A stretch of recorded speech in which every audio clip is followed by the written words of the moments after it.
Folks, welcome to an all new episode of So Bad It's Good. This is your pal Ryan, and this is your Saturday episode. This is a Real Housewives of Orange County finale, and I'm sure we'll talk about a bunch of different things as well as we always do. But we have reached the end. I mean, we've reached the end of the story, and now we will have 3 episodes of a reunion over the next 3 weeks. But we finally got our finale, so we're going to do a full recap of that. What did you guys think? I thought overall it was kind of I said this, it was like I thought it was a little uneven. I thought it was a little uneven, and I think when I heard that they picked back up cameras for the Ryan Boyajian storyline, I was expecting a little bit more, but it was kind of like when they picked back up the cameras on Beverly Hills this past season, and you almost had very like similar scenes in the sense of, remember when Erica Jane was the one to go to Kyle Richards when they picked back up cameras about the Mauricio separation? And we had a similar scene with Jen Pedranti in this. And then we had the Tamara lunch where she brought out the FBI hat. But overall, I thought I was expecting a little bit more. And so they still managed to fit this into a 43-minute episode, which I'm sure we'll do a 2-hour recap about. But I don't know. I thought it was such a strong season overall. There were so many different interesting aspects to Orange County. Very dark, and we see a lot of that darkness represented here. I don't think anything was necessarily solved. I'm curious what the reunion will do. There's a lot of things that I am still so confused on, and the main one is Katie Janela and Heather Dubrow. And now it kind of involves Emily a little bit as well, and Katie's daughter. I'm just a little confused. And Heather, we're gonna talk about the reunion trailer as well after we do the recap, because I thought there's some little interesting pieces of information in there. But the anger in which Heather has for Katie, I still am finding a hard time feeling that it's warranted. So it's one of those things where I'm like, what are we missing? What information are we missing for this type of anger from Heather Dubrow? Because Katie always seems kind of wildly reserved. And, and that kind of almost interests me as well, because if for some reason Katie really is this master manipulator behind the scenes, eventually, in the second or third season, maybe that will come out and that'll be an interesting pivot. But right now, it's not on the surface. I can't read that anywhere. And so that's the thing that I kind of wrestle with in my head. Yeah, I'm a grown man that's wrestling with that in my with that in my head. Fun stuff. I was talking to my therapist this week, you guys, and I was talking about, I'm doing so many podcasts lately, and I mean, I truly love to do it. And even Sandra was making fun of me because I was doing podcasts in Charleston last weekend, and while I was in Charleston for Sophie's wedding, and it's one of those things. Even though I say I'm not going to work, I end up working because it's such a part of me at this point. And I was talking to my therapist about this, and I think it's also this thing of, if I can talk out loud, if I can talk to you guys, or if I can talk to my therapist, or talk to my friends and my girlfriend, that helps me. The bad stuff, you just don't want to be talking in your head by yourself. It's good to get these thoughts out. It's good to purge this. And if I can talk out loud, I think sometimes that's the best of me. And when I'm silent and I'm just in my head, that's a bad place to be. So yeah, I'm gonna talk a lot. That's kind of, it's helped me a lot through this last year and a half. And I was really kind of looking at that this week. It has been a wild last couple of weeks. And I think today it all caught up to me. We went to that concert last night, LCD Sound System, and it was a blast. I didn't even drink, but I was beat, man. I woke up early, but then I kind of went back to sleep because I didn't have an immediate interview. But then I had to start prepping for an interview that I did today that I was really excited about. And I thought I really wanted to treat it with respect. I try to treat all the interviews with respect and try to, do the research and stuff. But I was really trying to do the research for this one because I had a limited amount of time. And I think you'll hear that tomorrow afternoon. We'll put out a little surprise bonus episode.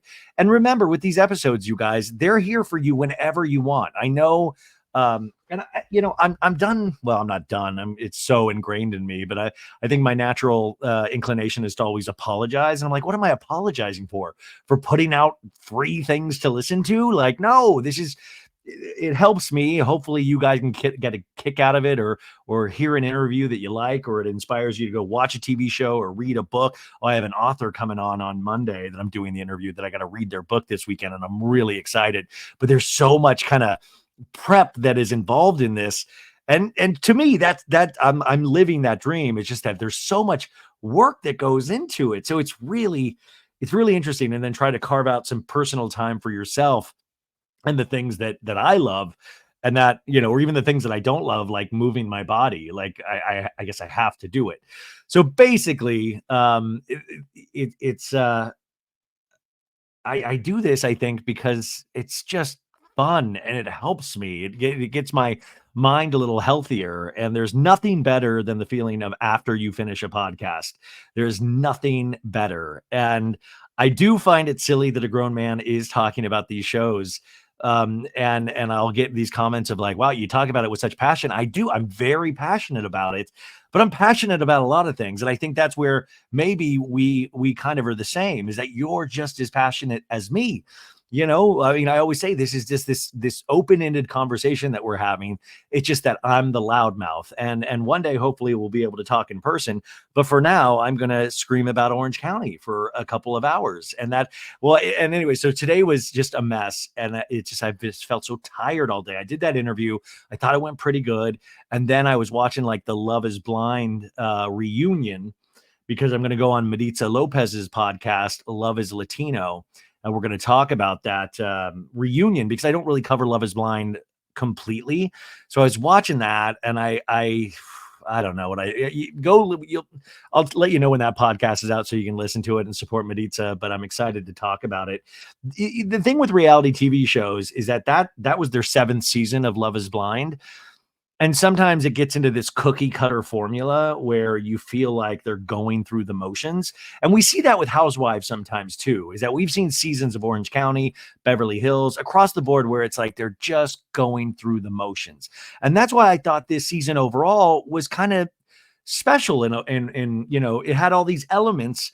You had the Shannon DUI incident, running into a house, on top of the John Jansen breakup, on top of Alexis coming back and dating Johnny J, getting engaged to Johnny J, which happened on the off season. Like all of these things. You had Tamara going against Shannon in a lot of ways, kind of like completely exploding. You had Gina, having Travis, her boyfriend, move out of their place.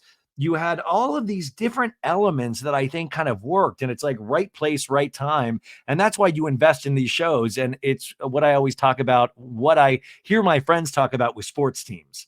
Like they'll go through like, oh, it's a really bad season for the Bengals. But then eventually you're a fan for so long, you finally get to that season where everything is working. It's all firing on all cylinders. Now, I don't know if everything was firing on all cylinders this season, but I will say I was pretty entertained and engaged, and I would get angry and I would laugh.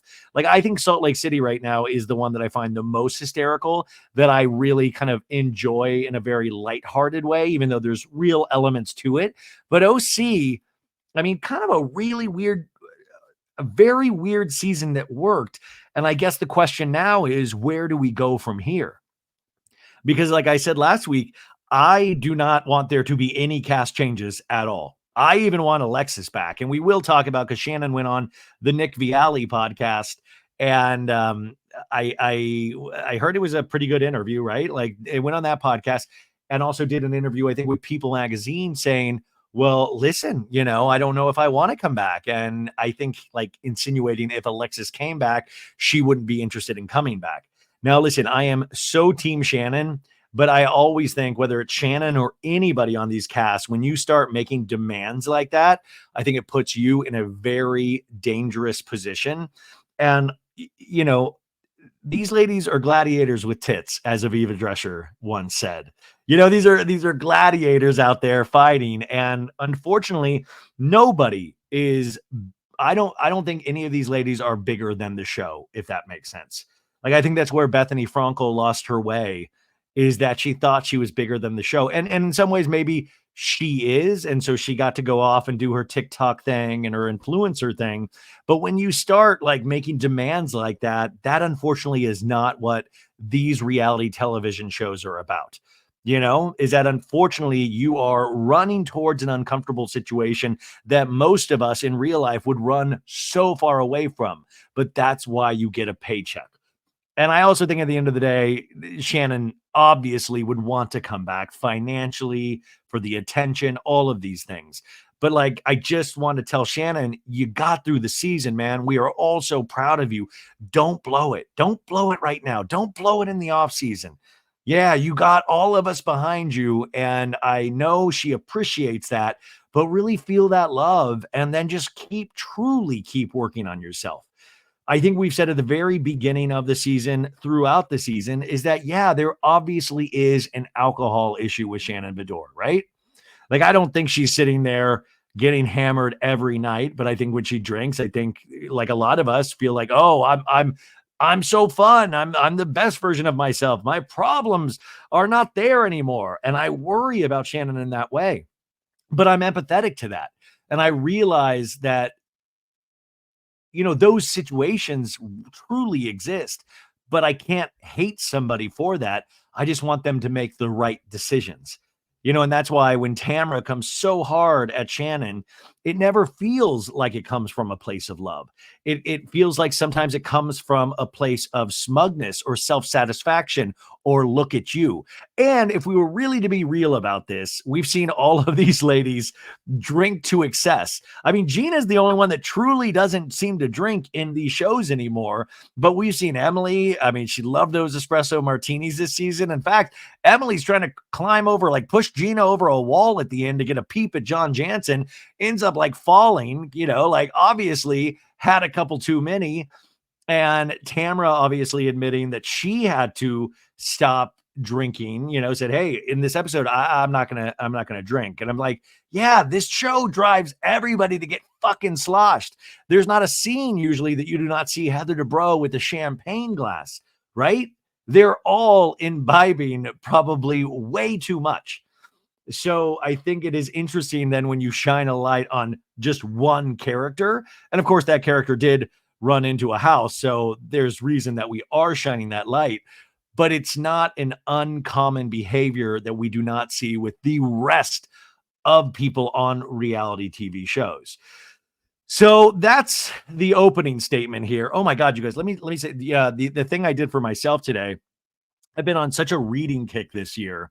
And a lot of that reading is in my ears because I do audiobooks, because then I can walk during it, or I can do little things. What I can do, what are little things? I can make pipe bombs. No, I can do little things while I'm listening to a book. And I listened to this great book this week, and I didn't even, it was recommended by the old Oprah Winfrey. And I've been a fan of Elvis since I was a kid. I mean, Elvis is just one of those people, if you grew up with parents that listened to music, that was always just around. Like, Elvis is truly a legend, an icon. I'm not sure if I'm so curious with young kids nowadays, what their awareness is of legends that we were aware of at a young age. Like, are they aware of Elvis? Are they aware of the Beatles? Are they aware of Stevie Wonder or Diana Ross? All of these people. But I've always been aware of Elvis, and I've gone through Elvis phases where I've listened to a bunch of his music. But anyways, his daughter, Lisa Marie Presley, who passed away, unfortunately, and her daughter, Riley Keough, there's a book out here right now called From Here to the Great Unknown. And, Lisa Marie Presley, I think, wrote a bunch of this and unfortunately passed away. And so Riley, her daughter, filled in those blanks and kind of added her perspective to it. And it's so, I really didn't think I was going to, I don't know if love is the word I'm looking for, but I thought it was a very powerful book that also shows you the thing that I talk about all the time about celebrities not really being aspirational, or maybe when we feel as an audience that they are so aspirational, like, oh my God, I wish I could be a Kardashian. Oh my God, is that this book is a perfect example of why they are not and why we shouldn't want to be. because it's this really heartbreaking story of Lisa Marie, loving her dad Elvis so much and knowing that he was sick, that he was doing a lot of drugs, and him dying on the toilet and her finding him. And everybody, like, because there were so many hanger-ons in that Elvis Presley gang, and there were so many little details. Like, even before the body was cold or the body was brought out, people were like friends were taking jewelry and artifacts from Graceland. But and then it goes through Lisa Marie Presley's life of bouncing around from her mom, and that not being a really good situation. It doesn't go too deep into that. It goes into her being a Scientologist a little bit, but then it also goes into her drug addiction and how she got addicted to drugs like her dad did. Also, her marriage to Michael Jackson, which was a very interesting couple of chapters. And then, unfortunately, her son took his life. Lisa Marie Presley's son took his own life, and then Lisa Marie Presley unfortunately died of cardiac arrest from a lot of varying circumstances. And it's a really heartbreaking book, but just really shows you, just imagine being a child of somebody like Elvis. And that's why you always think, like, we joke about the Kardashian kids, but I always just wonder the long-term effects on somebody like Northwest. Like, you see her out there wanting to do her TikToks and it's just like, man, be careful. It's a very, I mean, even what we're doing right here, sitting here talking for hours about these Real Housewives women, that's like an unnatural thing, right? And then imagine if you are one of these women. I always say that, and that's why I warn people in the Housewives when I do these podcasts. If you are a housewife on the Orange County, don't listen to this. You aren't meant to listen to this. This is for us. This is for our little world right here that we created, but don't listen to it because, it's bound to hurt you, or it's bound to, it's not good. It's not healthy. I've read some things about myself that have, like, oh my God, that I'm just like, really, really, really hard, really tough to, like, deal with mentally. And I'm nowhere, I'm nobody. Imagine what it's like to have so many people talking to you about you. And then imagine what it was like to be Elvis's daughter and to have everybody have loved your dad so much. And then to have to deal with not only the hurt of losing your father, but then of feeling like kind of adrift in the world, not knowing who you are and trying to find out. And she thought, oh, maybe I'll do music. But then they tried to push her into music that sounded like her dad's, which wasn't like what she wanted to do. Like, everybody was after, like, kind of the money or just being around her. Even one of her first boyfriends set up a paparazzi shoot just to make money off of, like, photographs of them at a young age. And I don't know. So it's one of those books that kind of confirms what I've thought for a very long time, is that it's not all that. And then I was thinking about Halloween, which was just yesterday. And these Halloween costumes, man, it's gotten out of control. I hate to be old grumpy old man about this, but, like, come on. I mean, we got to start arresting some of these celebrities. Kim Kardashian had, like, a full alien makeup outfit, and then she posed in front of, like, an actual, like, artist backdrop. Like, it's supposed to be fucking fun. Like, these are trick or treat outfits. Like, Heidi Klum, I guess I'll give you a pass. She dressed as E.T. this year, but it was funny because the musical artist Janelle Monáe dressed as E.T. earlier this week. And Heidi Klum, this probably was in the work for like 6 months. This is like one of Heidi Klum's big things. I don't even know how Heidi Klum, like, started self-branding herself the Queen of Halloween. She must have thrown a shit fit when she saw Janelle Monáe in an E.T. outfit. I'm like, I can't believe this. This is crazy. What? But Kim Kardashian, it's like full VFX movie grade makeup. And I'm like, it's like, it takes the fun out of the entire thing. What am I supposed to do with this? Like, okay, just do a movie. Just go be one of the X-Men. What are you doing? Like, they should be forced to then go trick or treat around like a bunch of blocks in that makeup. Like, and that's why I realize also I've aged out probably of a lot of this stuff, because do you look at that? Does that bring you a lot of joy when you look at Kim Kardashian in a fully, like, VFX 8-hour makeup job look for Halloween? Like, God, I really did. I appreciate the celebrities that just do their best. They're just like, yeah, I'm going to slap on this thing I saw at Spirit Halloween and we'll call it a day. The other thing you see a lot, and I kind of appreciate this, is like very specific pop culture moments. Like somebody went as a receipt. What was it? Like somebody dressed up as like the receipts that Lisa Rinna brought to a reunion. There were like a lot of kind of funny specific costumes. And I'm like, that's kind of funny. I like that. It's very niche, very specific. But sometimes, and the Kardashians are the greatest offenders of that of all time. It's like they do that, and then their Christmases, I mean, way over the top. They're flying in snow at this point. It's too much. Bah humbug. Sorry. Those are just a little couple things on my mind lately. But anyway, that Lisa Marie Presley book, I highly recommend it. I do. I listen to it on audiobook, and Julia Roberts does Lisa Marie Presley's narration. It's called From Here to the Great Unknown, and I thought it was really good and very quick read or quick listen. However you enjoy your books these days.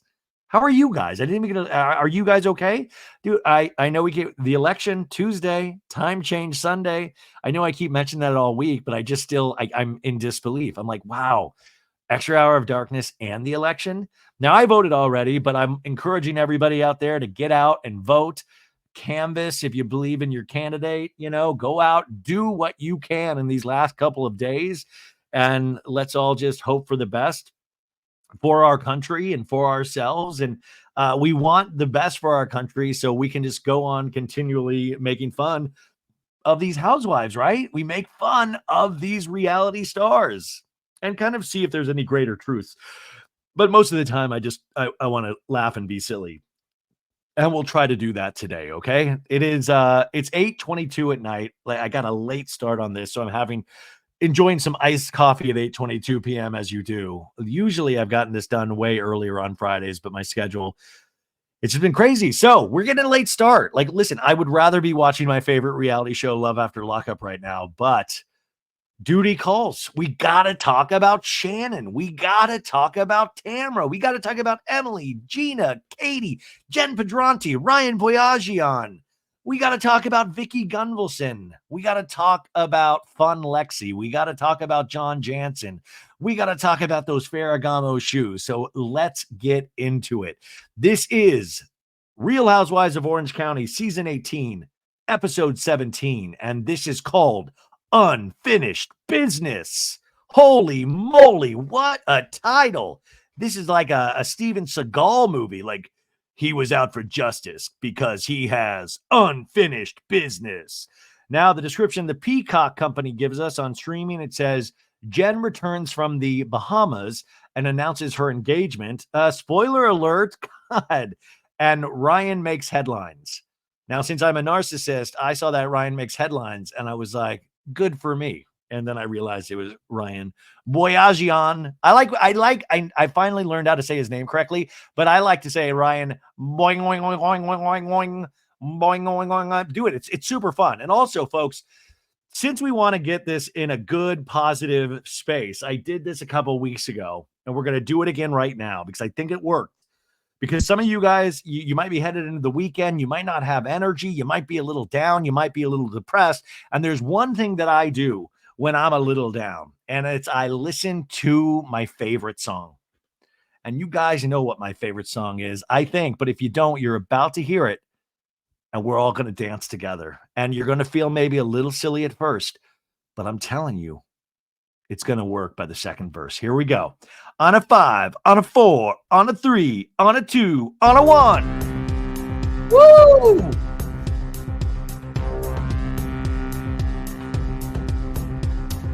Yeah. What? What? Oh,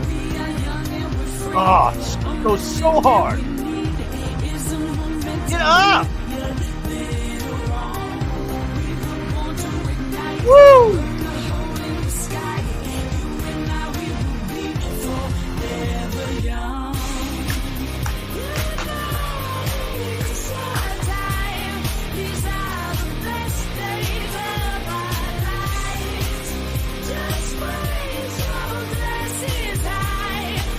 Break dance. I'm Ray Gun.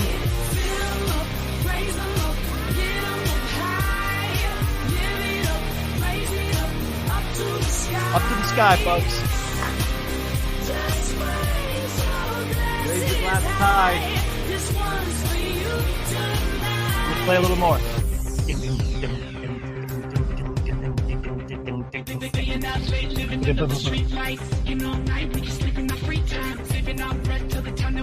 Okay, one more time. This is the second. Here we go. Just straight endorphins right there.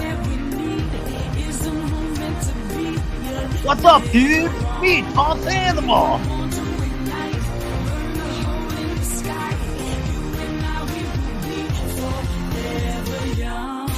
Oh, I want a new law where this is the theme song for every show on Bravo. What if we just did that?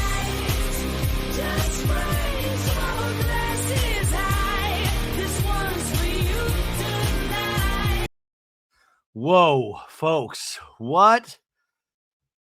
Had a breath. Woo! Woo! Oh my God, that was the right thing to do. And that gets us in the headspace that we need to be able to recap this season finale. I also want to say that this weekend I'll be doing a Q&A episode over on Patreon. We've already gotten a lot of good questions in, so I'm excited to answer all of those. I'll probably record that tomorrow night or on Sunday. So join our Patreon if you haven't, patreon.com/so bad it's good, and get your questions in today. And here we go. Oh my God, you guys. I just had like a 30-minute break where I was doom scrolling. My internet on the computer went out for some reason, but it was working on my phone. This is stuff you don't need to even know about. But then I was doom scrolling and putting myself into a panic attack. I've got to remind myself, stay off the internet, especially this next couple of days. Just listen to old podcasts and watch comforting videos. Watch Nancy Meyers movies, for the love of God. So we start off as we always do, and that is scenes from the previous episode. But this time we see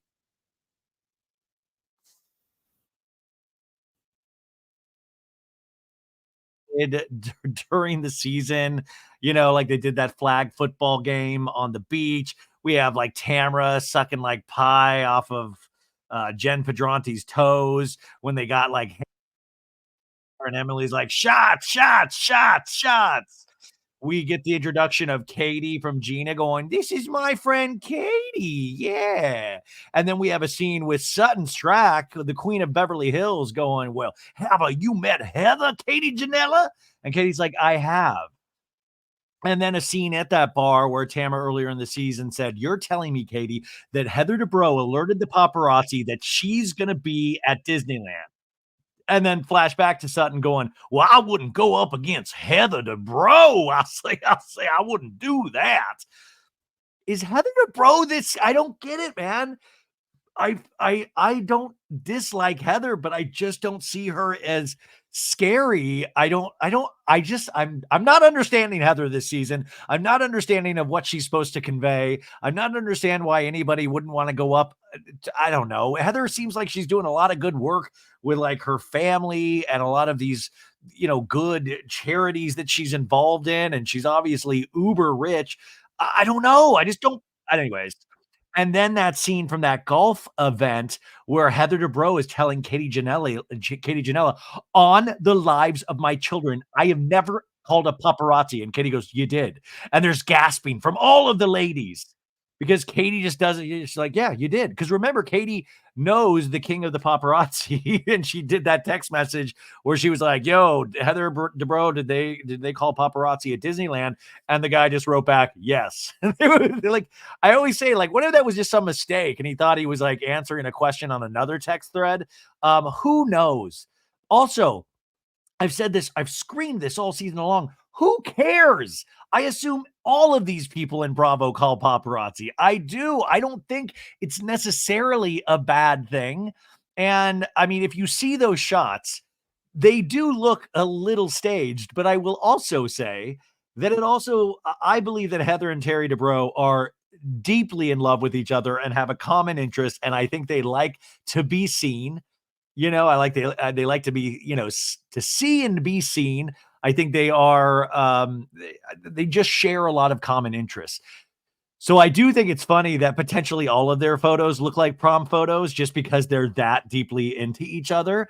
But also, if it was paparazzi at Disneyland, I don't care. There's also this other thing that I was like, well, maybe they saw paparazzi at Disneyland and they just said, "Hey, let's pose. There's a camera on us." A good rule of thumb, though, if you see Heather and Terry Dubrow out in public, just start taking pictures of them and see what they do. Like just see if they just start posing for you. But I think it. I think at the end of the day, what I keep thinking about is I don't care, but I want to know why Heather does care so much. Like, does this affect anything in her life? Does it take away from any of the charitable organizations that she works with? Does this make her any less of a mom? It just doesn't. It is to me such a non-issue. I'm just wondering why she gets so upset. Which, by the way, the twats, the two T's in the pod, they did a live show tonight. It probably is still going on. I saw a couple of my peers, Jacques Peterson, and I think Zach Peters is there. And they had a bunch of, I think Cynthia Bailey was out there, and was it Marisol? They had a bunch of special guests. So if you went to the Twats Pod live podcast taping, email me at so bad it's good with Ryan Bailey at gmail.com. Give me boots on the ground. Maybe I'll have you on the show and you can talk about the experience. I want to know what Tamara said. Did anybody ask her about being on the autism spectrum? Did anybody? I mean, I'm sure there's going to be a bunch of clips about that because Tamara's going to say something that will incite something. There will be something said at that live podcast taping. So let me know if you went. Then also we have a clip from earlier in the season with a voiceover saying Shannon Beador drove her car into a home, and we see all these headlines and then decided to leave. And Emily in a scene with Shannon from earlier in the season says, "Do you ever feel like sobriety is the best thing for you?" And we see these shots of Heather drinking or Shannon drinking through a straw, and Shannon's like, "I don't do it that often." And then a scene with Tamara to Shannon going, "You decided to drive your car into a house drunk."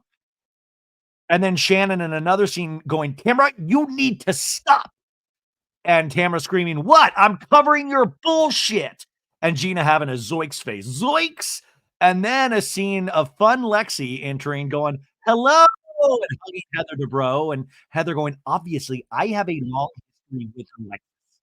And Emily asking Lexi, going, "How do you feel about seeing Shannon?" And then that scene from the first episode with fun Lexi, Alexis Bellino telling Shannon, "I have your ex-boyfriend. If you don't like it, there's the door, Shannon Beador." And then Shannon telling her daughters, "Enjoy my sloppy seconds." And her daughters kind of giving her a light applause. And then another scene on the beach with Katie, Shannon, and Jen Pedranti. And Katie asked Jen, "What does Ryan, your guy, do?"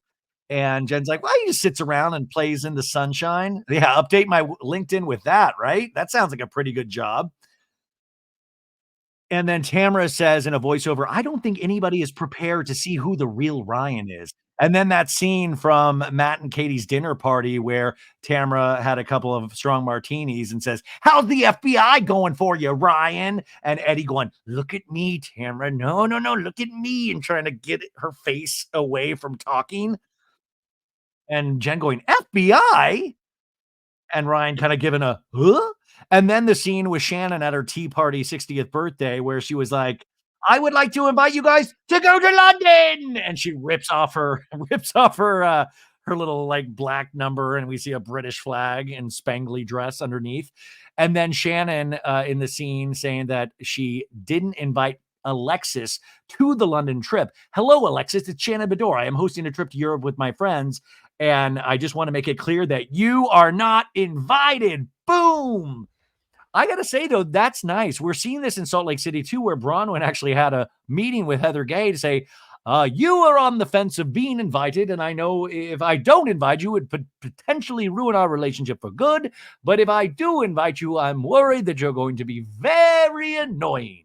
So I do like how we're handling these cast trips lately, because back in the old days, they just wouldn't be there. We wouldn't even talk about it. They just wouldn't show up and we wouldn't know.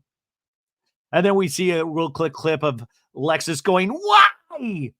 in regards to not being invited. We see the ladies taking pictures in their London trip, which we just saw a couple episodes ago, them riding the double-decker bus. And then Tamara in a scene saying, "Katie's daughter told me the twins, Emily's twin, the twin said, 'We don't like Heather. She's mean to my mom.'" And then Emily in another scene going, "She's putting me in a position where you and I, Heather, could have an issue." And Heather goes, "That is a bullshit story. I am done." By the way, that is when Heather Dubrow, you remember this? Somebody pointed this out to me. She literally used the verbiage, "You have fucked with the wrong Marine." You have fucked with the wrong Marine. And I was like, where have I heard that before? And then somebody told me that it's from a few, I mean, it's probably a well-known phrase in Marine land, but it is also from the A Few Good Men, the Jack Nicholson and Tom Cruise movie.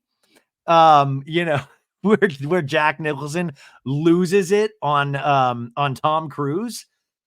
And I love that monologue. Have you guys seen A Few Good Men, by the way, is a play. It started off as a play by Aaron Sorkin, who went on to do The West Wing, Social Network, and he always has a very specific style of writing, and he does a lot of long walk and talk scenes. And if you're an actor, Aaron Sorkin dialogues, it's like fully masturbatory in the best way. We used to do Aaron Sorkin scenes all the time in acting class, and the dialogue is just so rich because it's not necessarily realism, but it's like how we would all want to speak. And everybody's like really kind of says the wittiest, funnest, most dramatic things in this kind of beautiful prose. And there's that courtroom scene with Tom Cruise and Jack Nicholson where they fully use like, "You have fucked with the wrong Marine." Are you guys busy? Do you mind if I find that really quickly and do that for you? Listen, I'm a trained actor. I'm a trained actor that doesn't really get to use my skills as a thespian that much. So let me really quickly find this monologue just so we can give you a little context from where Heather Dubrow might have found the "You have fucked with the wrong Marine" line. 1 second. Okay, you guys, I found it. It's a little. Let's see what we can get through here. But it's that really gripping courtroom scene where Tom Cruise is like, you know, "Colonel Jessup, did you order the code red?" And the judge is like, "You don't have to answer that question." And Jack Nicholson's like, "I'll answer the question. You want answers?" And Cruise is like, "I think I'm entitled to." "You want answers? I want the truth." "You can't handle the truth, son. We live in a world that has walls, and those walls have to be guarded by men with guns. Who's going to do it? You? You, Lieutenant Weinberg?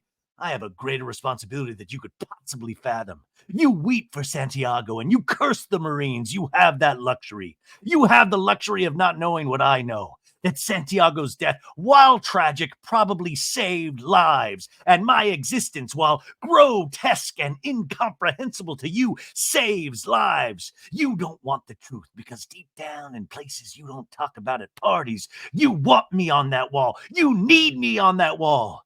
We use words like honor, code, loyalty. We use these words as the backbone of a life spent defending something. You use them as a punchline. I have neither the time nor the inclination to explain myself to a man who rises and sleeps under the blanket of the very freedom that I provide and then questions the manner in which I provide it. I would rather you just said thank you and went on your way. Otherwise, I suggest you pick up a weapon and stand at post. Either way, I don't give a damn what you think you're entitled to. Then Colonel Jessup, he realizes he's in trouble and he's being taken away. And, they're like, sorry, I didn't dismiss you. And he's like, I'm going to get back on my plane. And then the captain's like, "Colonel Jessup, you have the right to remain silent. Any statement you make." And Jack Nicholson's like, "I'm being charged with a crime? Is that what this is? I'm being charged with a crime? This is funny. That's what this is. And then he lunges at Tom Cruise and he's like, "I'm going to rip the eyes out of your head and piss into your dead skull. You fucked with the wrong Marine." Thank you. Thank you. Light applause, everybody. You can see why I'm not working as an actor. A little over the top, sure, but I will say there is something that really tickles me that potentially Heather Dubrow, in that moment of anger against Katie Janela, was like, "You know what? I'm going to give a little Few Good Men. I'm going to say you fucked with the wrong Marine." And then it kind of like I was like, does Heather Dubrow potentially go around quoting a Few Good Men? Because I love that thought. Okay, moving on. We're still in the opening scenes. We have Shannon telling Jen Pedranti, throwing Tamara under the bus with the text messages saying, this is the text Tamara sent me. I'm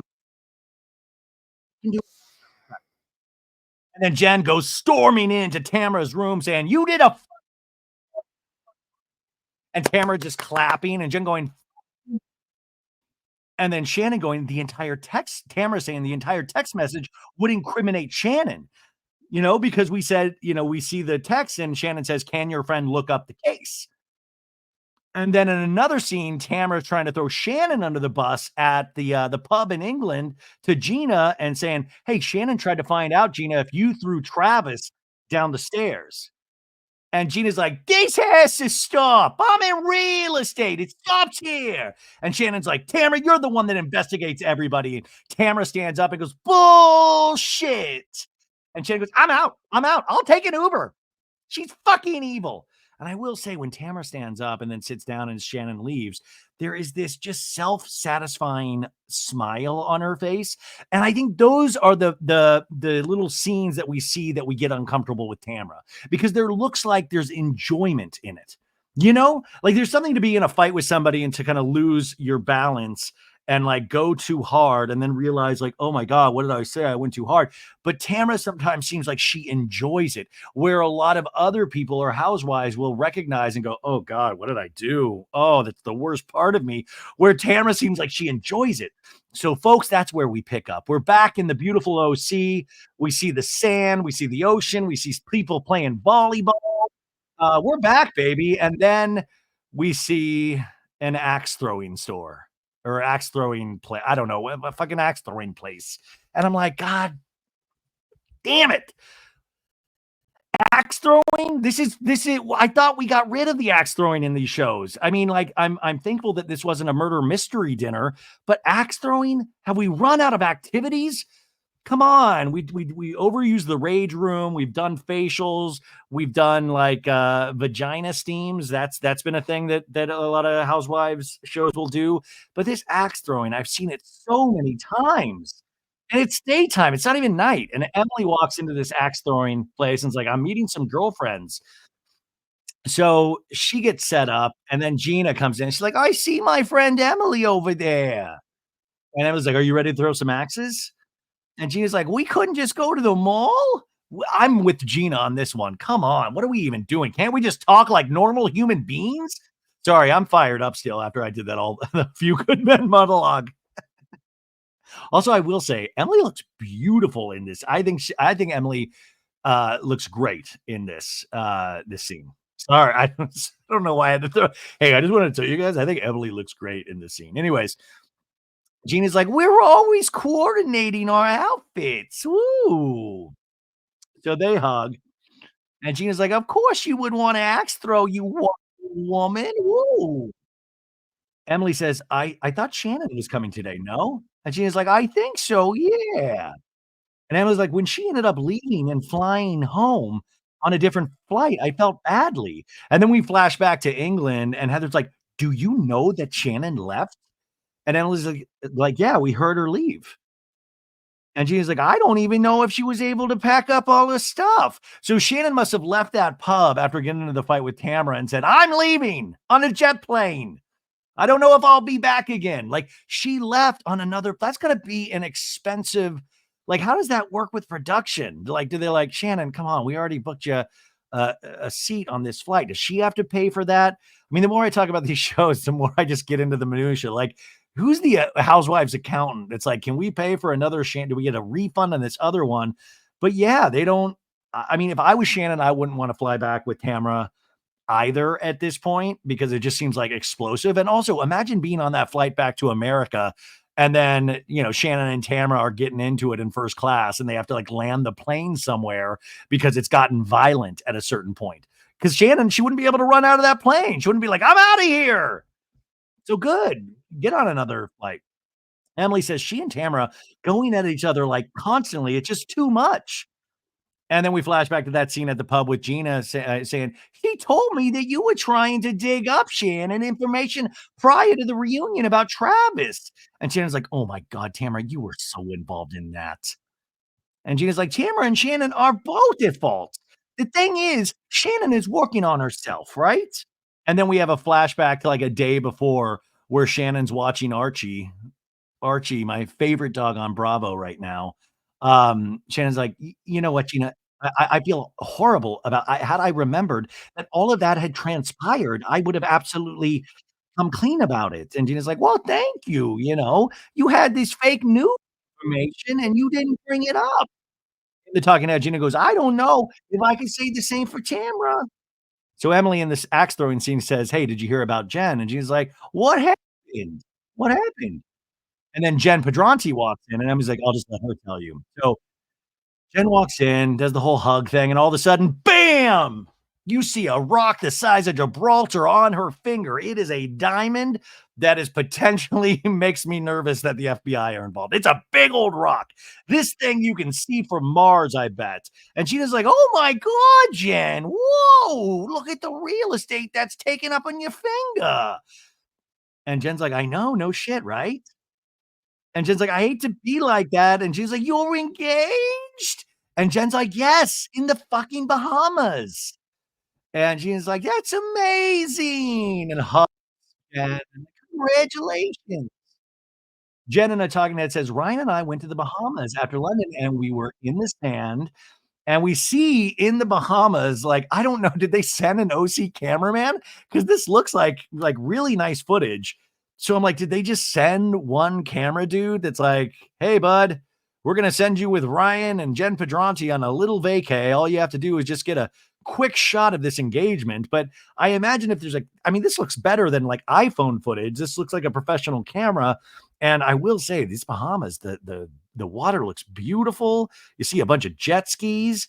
I mean, this couple is like it's like an Ed Hardy couple. They're both like super in shape, very tan. Ryan is tan. Ryan is like tan in the way that the Real Housewives of New Jersey men wish they could be. The New Jersey men, like tomato red is their tan color. They're like, when they get to look like the Kool-Aid man, they're like, yeah, we did it. Yeah, it's the look I'm going for.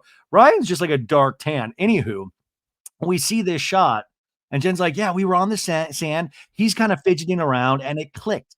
I had my phone in my hand. I chucked my phone because I'm like, "Ask me, let's go." So she realizes she's getting proposed to, and he gets down on his knee. We see, and he's like, it was like slow mo when he got down on his one knee, and it was just yes, yes, yes. And she's in the talking head showing the ring, and the ring is sparkling like ding, ding, ding, ding, ding, ding, ding, and she's smiling. You know, it's I'm gonna take a picture of this to use on the old gram. She looks great, looks great. But it's such a big rock though, I just worry about her wearing it out, right? Aren't you worried about that? Like, maybe get a fake like, how do you ladies do that? Do you get a fake ring that looks like the real ring? Because you just don't wanna be going around with that big of a rock, like, I would be so scared. Anyways, in the footage on the Bahamas, Jen's like, "We're engaged!" And she's jumping, it's kinda like Britney, on Vanderpump Rules that one season. I'm engaged! Kentucky Castle, here we come! And she jumps up on Ryan and like, kisses him. And all of a sudden, Shannon Beador walks into the axe throwing place. And Shannon's like, "Who's ready to whoop some axe?" You see what she did there? Instead of ass, she said axe. You know, Shannon was thinking about that on the car ride over and says, "I have the perfect entrance."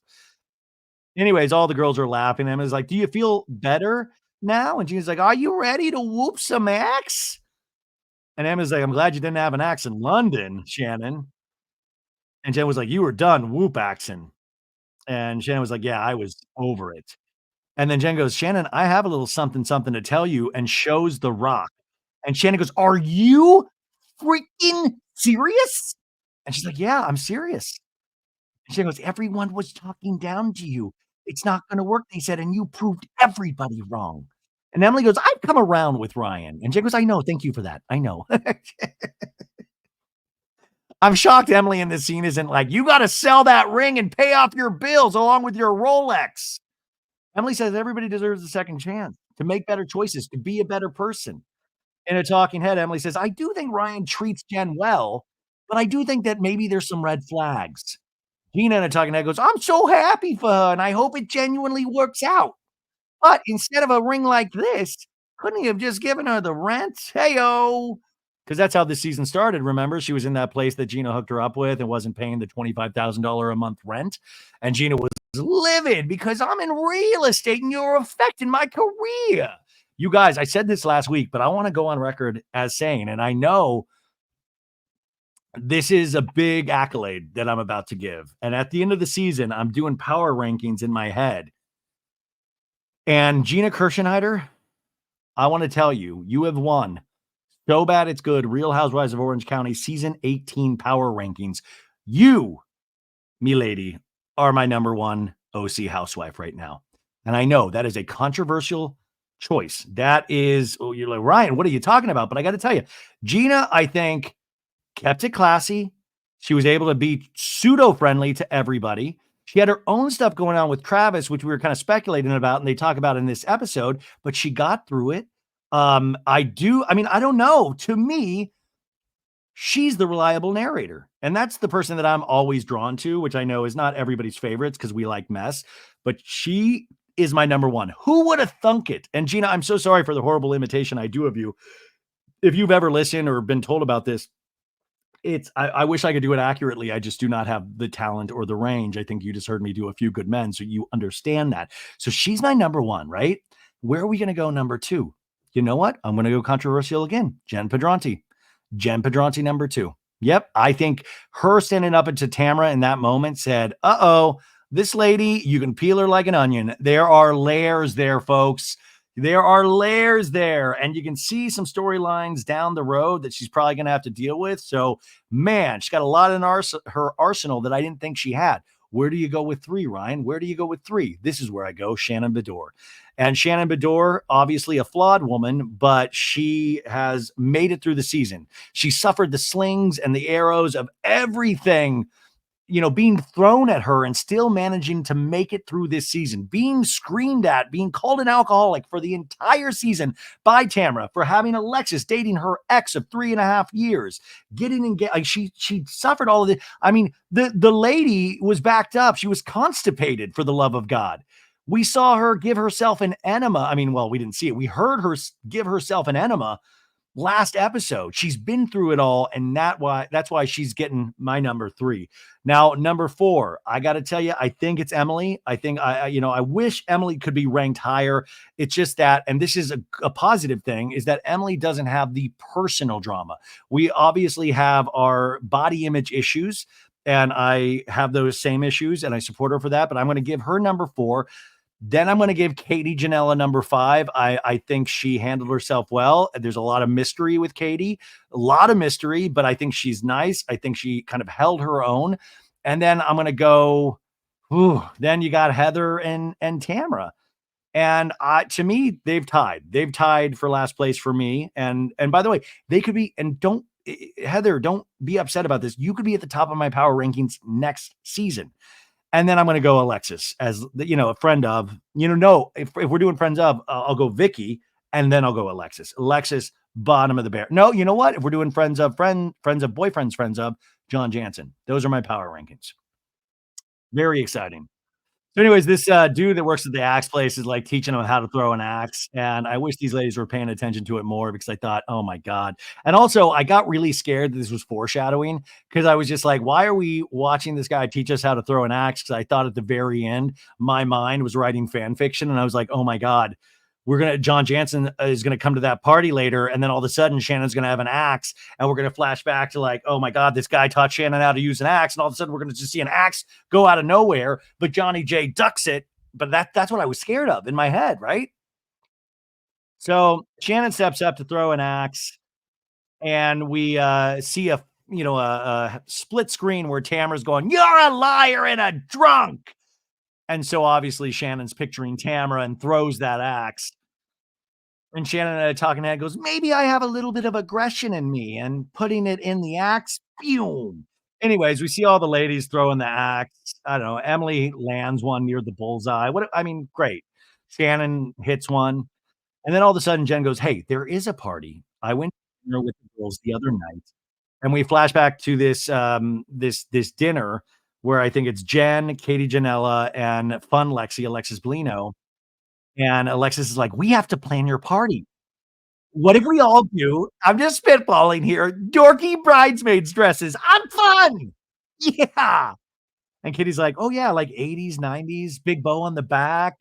And Alexis is like, yeah. Uh-huh. And Jen's like, I love that. In a talking head, Jen goes, Ryan and I like to have a lot of fun. I mean, yeah, she loves Malibu rum and Diet Coke. We know she likes to have fun. She's like, I'm like, what's better way to celebrate than we all show up in tacky bridesmaid dresses? Don't worry, ladies. I will not be going spending a bunch of money on my vintage bridesmaid dress. No, she's wearing it all on her ring finger now. Jen asked the ladies, I have a question for you guys. I'm supposed to meet with Tamara tomorrow. And I said I would. Shannon, she thinks that she's got proof for me that's gonna turn me against you. Can I just send a text and say, "Tamara, I know we're supposed to get together tomorrow. I'm just not there yet. This party is a big deal for me. I hope you'll still be there because I hope in the future we do move forward. I'm just not ready." Classy lady, this Jen Padronti, right? And Emily goes, "Yeah, but then do you feel like if you don't talk before your party, she might corner you at your party and you end up having that conversation there?" And Shannon's like, "She wouldn't do that." When Shannon says things like this, I'm like, have we learned nothing from being on 10 seasons of the house? Are you this is exactly even Gina gives a look like, what are you fucking talking about? Do you realize what kind of fucking show we're on? That's all we do is confront people in situations we shouldn't confront people at. What are you talking about? What? And they also probably know that this is their finale. So, yeah, Emily's saying the obvious, and Shannon is saying something where I'm like, wake up, Shannon. So we cut out of that scene, see nightlife in OC, some fun poppy music, and then all of a sudden we hear Tamara go, "Hi, Bubba. Hey, you want a treat?" And I thought she was talking to Eddie, but I guess talking to her dog. And we hear a doorbell ring. Who could it be? Is it Shannon? Is it Emily? Uh-oh, it's Fun Lexi, Alexis Bellino. And Tamara's like, "Hello." And Alexis already has this face on, like, ah, and she's holding something. And she's like, I brought this so we can clean up the shit. And she's brought like Clorox wipes. Clorox, by the way, they sent me a nice PR gift box last Christmas, and it was like beautiful, like a tea set. So big fan of Clorox. I'm wondering if this is product placement as well. You see a lot of the housewives do Clorox little ads this year. So Clorox making a big push for housewives. Anyways, Tamara's like, "Oh my God, Clorox wipes." And Lex is like, "Yeah, we can clean up the shit we have to talk about. How fun." And Tamara hugs her and goes, "I missed you. I cannot even stay awake since being back from London." And Lex is like, "Yeah, you haven't even caught up yet. Remember, I wasn't even invited on that trip." Tamara says, "So what were you up to when we were gone?" I'll tell you what they were up to. The humped chance is a dance to do the hump. John Jansen once got busy in a Burger King bathroom. They were humping, humping. I be humping. Anyways, Tamara goes, "I know you were ring shopping, Alexis." And we flash back to Lexus on FaceTime in London with Heather and Tamara. And she's like, "I'm ring shopping." And Heather's like, "What?" And Tamara's like, "Oh my God, are you guys engaged?" And Alexis is like, "No, not yet. I don't know if this, I would have wait. I don't know if the show would cover it." Alexis in this scene says, "I think it's actually coming up very soon. We're going to alert people." And Tamara goes, "Well, that's exciting." And Alexis just has his face on like, mm-hmm. Alexis in a talking head says, "There's just something that I have with this man that is unbelievable." And then she tells Tamara on the couch, she goes, "He's so amazing." And she whispers, she goes, "He's just so amazing." And then, guys, prepare yourself. Dun, dun, dun, dun, dun, dun, dun, dun, dun, dun. John Jansen and Alexis Bellino appear in like they're talking heads together. And John goes, "I've never been more confident in anything in my life." And we see Alexis is a little smug going, and John goes, we will be together for the rest of our lives. We will be together for the rest. We will be together for the rest." And Alexis shaking her head like, and I finally realized who they remind me of. They remind me of Fred Willard and Catherine O'Hara from Waiting for Guffman. You know, that couple and the talking heads at that. I was like, it reminds me so much of them. But I love like this, like, we will be together for the rest of our lives. And it almost sounds like a threat when it comes out of Johnny J's mouth. And he's like, I've never loved anybody. No, so we flash back to a scene with Shannon where they're at dinner with Tamara and Eddie, and we hear John Jansen says, I've never loved anybody as deeply as I love her in regards to Shannon. And Shannon goes, like the second week you looked at me, John, and you go, you're my future. And then I go, yeah, I know. So John thought Shannon was the rest of his life, but then now he is finding newer, deeper pockets of love within him for Alexis. It can happen. Back in the scene, Tamara goes, sorry, Alexis goes, you know that Jen just got engaged, right? And Tamara's like, I do. And Alexis is like, did you see the ring? Tamara's like, no, I haven't seen the ring. I texted her and said, and we see the text and it says, congratulations, champagne emoji. I truly am happy for you. You deserve all the happiness in the world. Heart emoji. I'm looking forward to talking with you about the text. I think you will see things differently. Dun dun dun.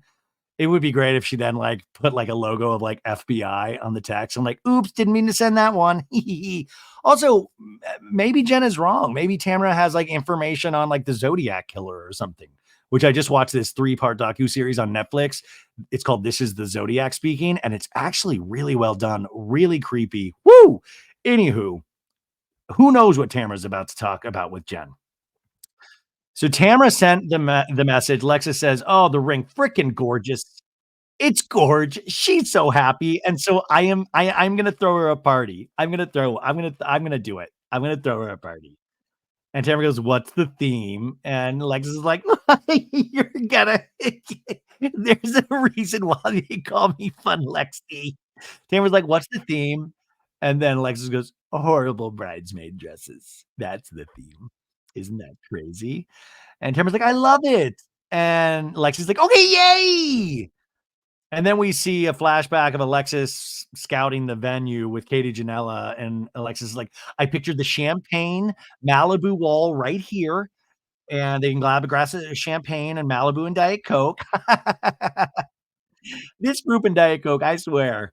Tamara in the scene with Alexis says, "Thanks to Shannon now, I'm not even in a great place when Jen's getting engaged, and what she's did was bullshit." You can see these 2 women just popping lady boners, talking about their common enemy, Shannon. And Tamara's like, "I've never in my life have done a background check on anybody." Let's all get our giggles out because that made me laugh out loud. I listen, I don't know if maybe just Tamara calls it a different word. Maybe she doesn't call it background check, but I think Tamara's done plenty of background checks on plenty of people, not even all housewives related. I don't think that is too far from being believable. And also, I don't know. It's not a I don't know. I'm like, it's not a crime to do a background check on somebody. I don't know, but I don't believe this because this is what I hate about our society. We literally have it in writing of like, oh, did a background check. And then we have Tamara saying, no, I've never done a background check. It was in writing, for the love of God. Are you kidding me? So no background checks from Tamara. And Alexis goes, I would. I do. Tamara goes, so I went back into text messages and it was a text that was about this long. And Shannon asked me, can you get your friend to look up the case? And she took a screenshot about this much from what I'm hearing. So she basically tried to destroy my friendship with Jen. Tried to destroy your friendship with Jen. Your friendship with Jen has been on the rocks since the first season Jen was on, just last season. Didn't try to destroy the friend. You did a pretty good job destroying that friendship yourself. In fact, Jen said time and time again of like, listen, I'm very wary of you, Tamara, for a lot of the moves you've been making. So I'm sure that Shannon thing didn't help, but it wasn't like she's the one that created it. But Alexis goes, babe, I'm sorry. I'm sorry. In a talking head, Alexis says, what Shannon's doing to Tamara and Jen is the same thing she does with John, which is writes her own narrative that's not the truth. Tamara in the scene goes, I don't even want to go backwards. I don't want to talk about Ryan. I want to support her, and that's it. And Alexis says, all you need to do is bring the proof. So aren't you literally doing the same thing that you said Shannon's doing to you? So 2 wrongs don't make a right if you truly believe that. And then Alexis goes, "Because Shannon is a liar face." Uh, can we get a background check? Can we get any kind of confirmation if Shannon's a liar face, quote unquote? And Alexis goes, "The proof is in the pudding. Bring the pudding, babe. Bring the pudding." And she starts making this motion. Bring the pudding. Bring it. I like that Alexis really, like, takes the opportunity every chance she gets as a friend of, like, I'm gonna leave it all on the dance floor. I'm gonna do hand motions, do some jazz hands, I'm gonna do various vocal, high and low. Okay, so now we see, like, Katie's house, Tamara's house, like, all 4 of, like, housewives' houses in boxes. And we see Jen talking to her son, Jen Pedronti, and Jen's like, "Okay, straight talk between me and you. It was so hard for me when we sat upstairs that night." And we flash back to that scene from, a handful of episodes ago where she had that talk with her son, which was actually a really gripping scene. And her son saying, "Hey, being here, my space wasn't really expected. So I feel like it'd be better to go somewhere where it is." And in this scene, Jen goes, "Have I done better?" And her son's like, "Yeah." And she's like, "I'm just curious about school, and I know you don't like me asking, but you say things like GED, military," and the son's like, "Obviously, I don't really care for school. I don't know if I wanna fully go in." In a talking head, she says, "Is it scary for me that he wants to go into the Marines?" Hey, Heather Dubrow, you fucked with the wrong Marine. But she says it is scary. It's like you have no idea what you're in for, but God, am I so proud of him. He's growing up.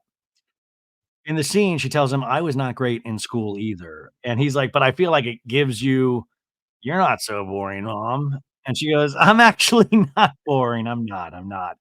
And then we do this weird slideshow of all, like, the ladies. It kinda gave me, a little nausea. And we land on Heather Dubrow, and Heather Dubrow's talking to her son, and Heather goes, "I really love the path you're on right now. And I know you didn't wanna go to college." And he's like, "Yeah, still don't really wanna go." She's like, "I know, but here's the thing." And then he's like, "I'm having a ton of fun." And she goes, "That's part of it. Yes, I want you to learn things, but look, you got your real estate license, you sold your first home, you're going abroad, and whether you realize it or not, you're getting life skills." And this kid, if you watch Million Dollar Listing, he had, like, one of the biggest, like, sales in a house. I don't know, what was it, Long Beach or something? This son is already richer than I will ever be, and, like, if you even added up probably every year, this kid's already I mean, this kid is just I mean, he probably works his ass off, but this is what blows me away about these kind of high functioning families where you're just like, they just start minting money, like, everything that they do. It's not that he doesn't work hard, I'm not saying that, but it's like, damn. Damn. Anyways, the son's like, "Yeah," his dad would say. In a talking head, Heather goes, "That's what you raise your kids to do, to be healthy, independent, functioning humans." She goes, "I'm so proud of you, honey." And the son's like, "Thank you for giving me such an amazing life." And I'm like, "Ray, give me the you step aside, dude. Hey, Heather, start giving me the amazing life." But this is sweet. Like Heather, I think, is an amazing mother, right? So now we go to Katie and Matt's place. Oh, no, wait, no, not yet. We see Katie and Matt, and they do that weird slideshow thing again. But now we are over at Tamara's, and we see her daughter, Sophia, and she's, like, playing this music, and it kinda sounds like Lana Del Rey. It's like, "Yeah." Ethereal. We see that this song is called Siren Song, 2 minutes and 15, and Tamara's like, "You get your vocal ability from me." And I'm like, "No, she's not screaming in the song. She's, like, seductively singing." And Sophia's like, "Definitely not." And Tamara's like, "And this is like, you wrote it, you sang it, and you did the what's it called? The beats?" And Sophia's like, "Yeah, I produced it." And Tamara's like, "I'm proud of you. I think you should consider taking some music classes. I mean, this is your passion." And she's like, "I know it is my passion, but, like, the music industry is tough." She needs to join with the Beador, daughters who did Dreamcatcher. Dreamcatcher! They need to collab, and in that way, maybe their mothers can find a new way to form a new friendship based on their daughter's music abilities. I've liked Sophia all season. I think she's great. She reminds me of Lydia Dietz from Beetlejuice, and I don't know if she needs to take music classes because it seems like she already knows how to produce and do all this stuff herself. So just maybe Tamara, just give her some money to, like, go promote herself because it looks like she's on, doing a damn good job. Tamara in a talking head says, "When I was in high school, I wanted to go to the Fashion Institute, and I had a newborn baby," and we see this photo of old Tamara. It looks like from not I mean, young Tamara from the '80s. She has that kind of peacock '80s hair, and she has I think this is her son Ryan, like, as a baby, just lying like, huge baby, just lying on her, and this photo, those photos where you see and you're like, "Oh, it gives you a glimpse into this character's life." And she kind of has this not sad look, but this kind of maybe I'm reading too much into this, and this is so sad for me. There's look of longing, and no matter what you think of Tamara, you got to like, man, look at the life Tamara has created for herself. And you look at this photo, and you're like, you bet there's no way that Tamara could have ever potentially dreamed the life that she had now, or even that she would potentially make love in a bathtub with Eddie on a scene in OC. But it is this kind of interesting photo to see. But she says, "I wanted to go to the Fashion Institute, but then I went straight into doing nails," which I forgot that Tamara used to be a nail tech. Why don't we ever, instead of going to these axe throwing bullshit, why don't we have Tamara do, like, a nail night with the ladies? But she's like, "So I never got to go to the Fashion Institute." "But I want Sophia to go after her dreams," she says. "I want her to go after her passion, and I just want her to do good things in life." And so Tamara tells her daughter, says, "Okay, we'll talk to the counselor about that, but I really think that you should pursue it in some form." And Sophia's like, "Yeah." So good, Sophia. Good for you. I like that. Okay, so now more of the slideshow thing that's making me nauseous. And now we are at Katie, Janella, and Matt's, and their daughter, Kaylee, I believe, comes in to Matt and Katie and says, "Guess what just came in the mail?" And she's like, "My name change." And we see that it says, Kaylee Janella, and which was like they talked about that earlier in the season, and Matt's like, "Oh my god," and we flash back to that scene where Katie says, "It's like you're disassociating from your biological father," and Kaylee's like, "Yeah, he's got his new daughter now, so." In a talking head, Kaylee and Katie are in one together, and Kaylee says, "I'd rather change my name to a family that loves and appreciates me instead." And then, Katie in this scene says, "Well, us going to Korea to meet my mom, are like blended family, and it's okay because sometimes you pick your family and sometimes you are just blessed with good family." And she says in a talking head, "Watching my daughter become a beautiful young woman, I feel like I'm extremely sympathetic to my birth mother. That was a really tough decision that I want her to know I'm not mad about." When I talked to Katie on Jeff Lewis, I did ask, I said, "Hey, are we going to see a scene with you going overseas and meeting your mother?" She's like, "I don't know," like so. And then we find out at the end of the episode that I don't believe has happened yet. Um, so who knows if she gets a second season, which I think she will, maybe we'll see that scene. But I like that they do these. I like that early in the episode, they're doing these like kind of reminders of like, these ladies aren't all monsters. They're good moms. Here's an example. Here's an example before we get into the mess and the mayhem. Right. And also Kaylee, her daughter did this Kate Casey sent this to me, and I haven't been able to listen to it yet, but she did this podcast called All About, I think it's All About TRH, which is all about the Real Housewives.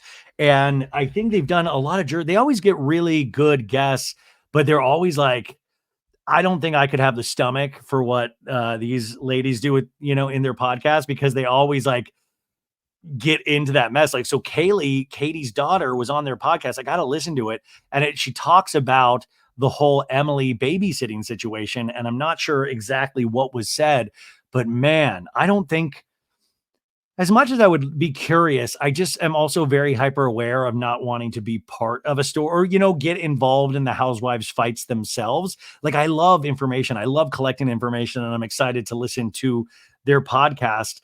And maybe I should have those ladies on sometime. I mean, they're really successful in their own right, but I just don't have the constitution or the stomach for it. I'd rather just talk and laugh with you guys about it.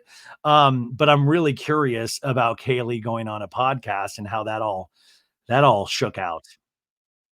Anyways, Matt says, "You know how they say that's my boy? I'll say that's my girl." And you can tell Matt's really kind of happy about this whole development about Kaylee changing her name. And I got to say, we have a scene later with Matt that I was telling you guys about earlier in the week with Shannon, where I was like, this poor Matt, dude. Matt doesn't know what hit him like this season. He has Tamara wasted yelling about the FBI earlier, and then Shannon Beador yells at him for kind of no reason. It was the weirdest scene in this episode.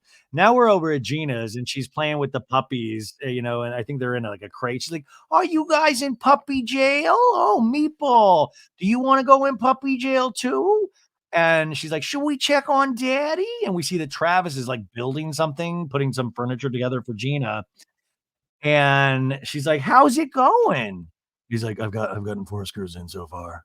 Poor Travis is one of those, strong silent types with gigantic balls, as we keep pointing out this season. He's sitting here in this scene, and I wonder if it's cutting off the circulation to his huge balls. But anyways, he's putting this furniture together, and he says, "Gina, when you were gone, everything kept moving along here, you know?" She's like, "I know. I was very thankful that you was always step up." And he goes, "And I had my little girl to snuggle with while you were gone," talking about one of the dogs. And he goes, "I snuggle with her more than you now." And she groans, and she's like, "I don't want it to stay like this, Travis, permanently, but I need to deal with this issue, this problem, this person. It's never gonna go away." And then we flash back to this other scene where Gina's saying, "Travis's ex is," she's whispering to Heather Dwyer, she's like, "Travis's ex makes everything so difficult. Travis's ex, it makes everything so difficult." And I feel like it's just hard for Trav too because he keeps getting kinda pulled back. In the scene, Travis tells Gina, "Some of the things that we have to deal with on a normal basis are difficult." And Gina's kinda, like, tearing up, and she's like, "I know, I know." In a talking head, she said, "This has been years of toxic, scary, aggressive behavior from his ex-wife, and I just can't have any of that chaos in my home with my kids?" Travis says, "I know you think this has been good or whatever, but I don't. I don't think it was the right decision. I still don't."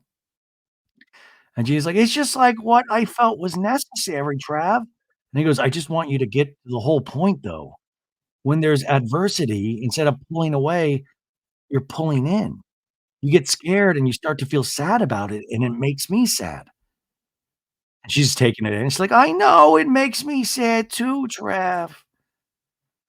And he's like, "I actually do think I'm sitting on my balls at this point. It hurts very me's deadened look. I'm fully sitting on my ball." No, this is actually really sad. And it's there's a level that I kind of almost appreciate that we didn't bring up the specific issues with Travis's ex, because I know that would actually make it so much more difficult for them in the real world away from cameras. But I'm glad that we have gotten like kind of official confirmation with little scenes like this of like, yeah, whatever Travis's ex was doing, Gina has deemed it to be really toxic. And yeah, you don't want that around young kids.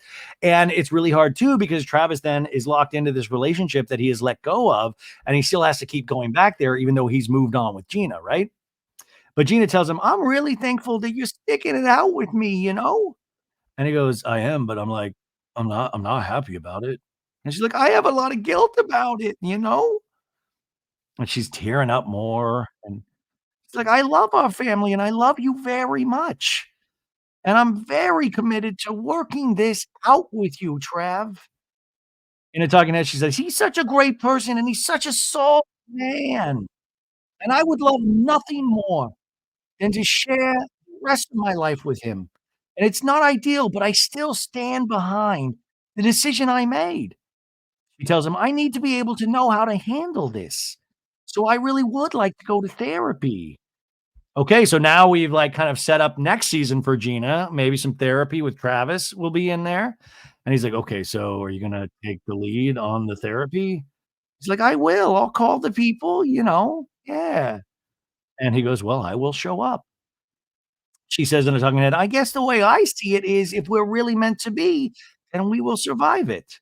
And she ends the scene with, "I love you, Trav," and kisses him. And he's like, "I love you." And they hug. It's cute. I think these guys really will wind up together. I do. What do you guys think? I think that, I mean, like when you're making these kind of tough decisions, but you still love somebody, I think that's like the best way. And especially if they go to therapy, overall health wise, they're going to be in so much of a better position than any other couple on these shows, right?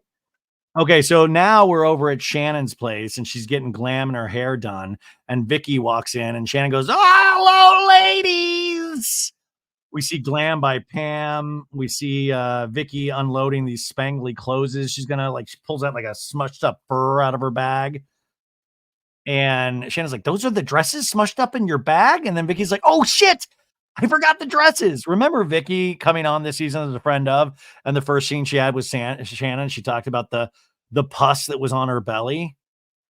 There'll never be another, God only made one Vicky Gunvalson, truly. Folks, this is, I guess, part 2 of the recap. What you don't know is that I did a whole hour plus for the remainder of this episode, and I went to process the audio at like 12:30 last night on Friday night, or I guess Saturday morning, and it turned out the last hour didn't record, just the video. So it's like some damn stupid silent film where you can see me acting like, "Rah, rah, rah, rah, rah, rah, rah," but you can't hear anything. And I use this service called StreamYard to do all of this stuff. So thank you, StreamYard, for nothing. You couldn't help me explain anything what happened. So I have to do this whole thing all over again, this last part. And I have to put myself back in the darkness of watching John Jansen and Alexis Bellino feel each other up in front of an SUV. But I'm going to do it. We got to do it. It's the finale of OC. So sorry for the lateness, but my God, I put out so much stuff that you can catch up. And there's so many other good podcasts out there, but I appreciate you being here for this one. So we left off with I'm so pissed. We left off with all of these ladies getting ready for this event for Jen Pedrante's engagement party with Ryan Boyajian. So we go over to Jen Pedrante's place. She's getting glammed up. And she's like, "Babe, do you like my outfit?" And he's like, "Uh-huh, yeah." He's like, "This is how it's gonna go down when it's official." And then he overly kisses her. I'm like, ooh. And right now, as I'm watching it again, it's too much. It's literally, get a room. The glam lady's like, "Get a room." And then Jen's like, "We will." Yeah, the Malibu and Diet Coke will be flowing. So we go from that, and then we go to Emily's house, and Shane is watching Emily with her tacky outfit for this party. And it turns out her tacky bridesmaid's dress is the dress she got married to Shane in. And we see a photo of her and Shane, and it looks like they got married in Vegas. This looks like it's in front of like the Bellagio fountains or something. And Shane's like, "Is that the dress you wore when we got married?" And she's like, "Yeah, I know. This is 15 years old." And then he says, "I still have your bouquet." And he goes out and gets it. I don't even know where, like, Shane must have some sort of secret closet where he keeps like mementos. And he brings it out. It's all, it looks like 15-year-old flowers. And he's like, "It's sort of like our marriage. It's all dry, lost its color. There's no life left in this thing." And she's like, "I can't believe you saved this." And she's cracking up, which I do love their relationship, because it seems like Emily truly gets a kick out of Shane. And then she's like, "Okay, go put it back in the garage." Yeah, go put it back in your memory closet. So we cut from there, and then we see Katie Janela and her husband Matt at the place Agape, where they are throwing this event. We see that there's like a photo, like a photo, like some photo which says Jen and Ryan that you can pose behind. There are ring pops, like all kind of 80s candies on the table. We see a signature cocktail menu, and the first drink is Malibu Diet Coke. And the signature cocktails are classic Manhattan and espresso martinis, because woo, we know this cast loves an espresso martini. Alexis comes in and she's like, "Hey, I'm in a scene again." And Katie's like, "You look like a real bridesmaid." And Alexis has the bouquet. And she's like, "I know, aren't these beautiful?" And then Katie introduces Alexis to Matt, and Matt's like, I'm so happy to meet you." This poor Matt, man. This guy's had a season from hell, and he's about to have a really bad season when Shannon talks to him later. So they're talking about it's happy to meet everybody. And then Alexis says, "You dork out really well, Katie. What's it called? Tacky. You tacky out really well. This looks good." And Katie's like, "I love tacky." And then Alexis is like, "It's really not tacky." By the way, Alexis looks Alexis looks like how Alexis normally looks. Then we cut back to the SUV with Vicky and Shannon. And this is just comedy in motion, because Vicky's like, "What in the world?" And Shannon screams, I don't want wrinkles. Already Lucille balling it up. And she's like laying like a plank. And Becky's like, what are you doing? It doesn't matter if your dress is wrinkled. And she's like, it does matter. And then we see video of Shannon just completely lying like a plank. I don't want wrinkles. It's silk. It's going to wrinkle. It's going to wrinkle. And Vicky's like, get up. Stop. And Shannon's like, I can do what I need to do. I also imagine Shannon might be lying this way just because she might have the chachis. She might be backed up again or something and is trying to get something stirring. This whole season for Shannon's insides have to be just really horrible. And Vicky's like, you're going to get a headache. You're upside down. And Shannon's like, no, this is good for the core. And Vicky says, you look like an idiot. And that says something coming from Vicky. We cut back to the party and people are entering, and we see Joe De La Rosa from the first season of Real Housewives of Orange County. Alexis tells us in a voiceover, I met Joe about 12 years ago, and Joe knows these women longer than I have.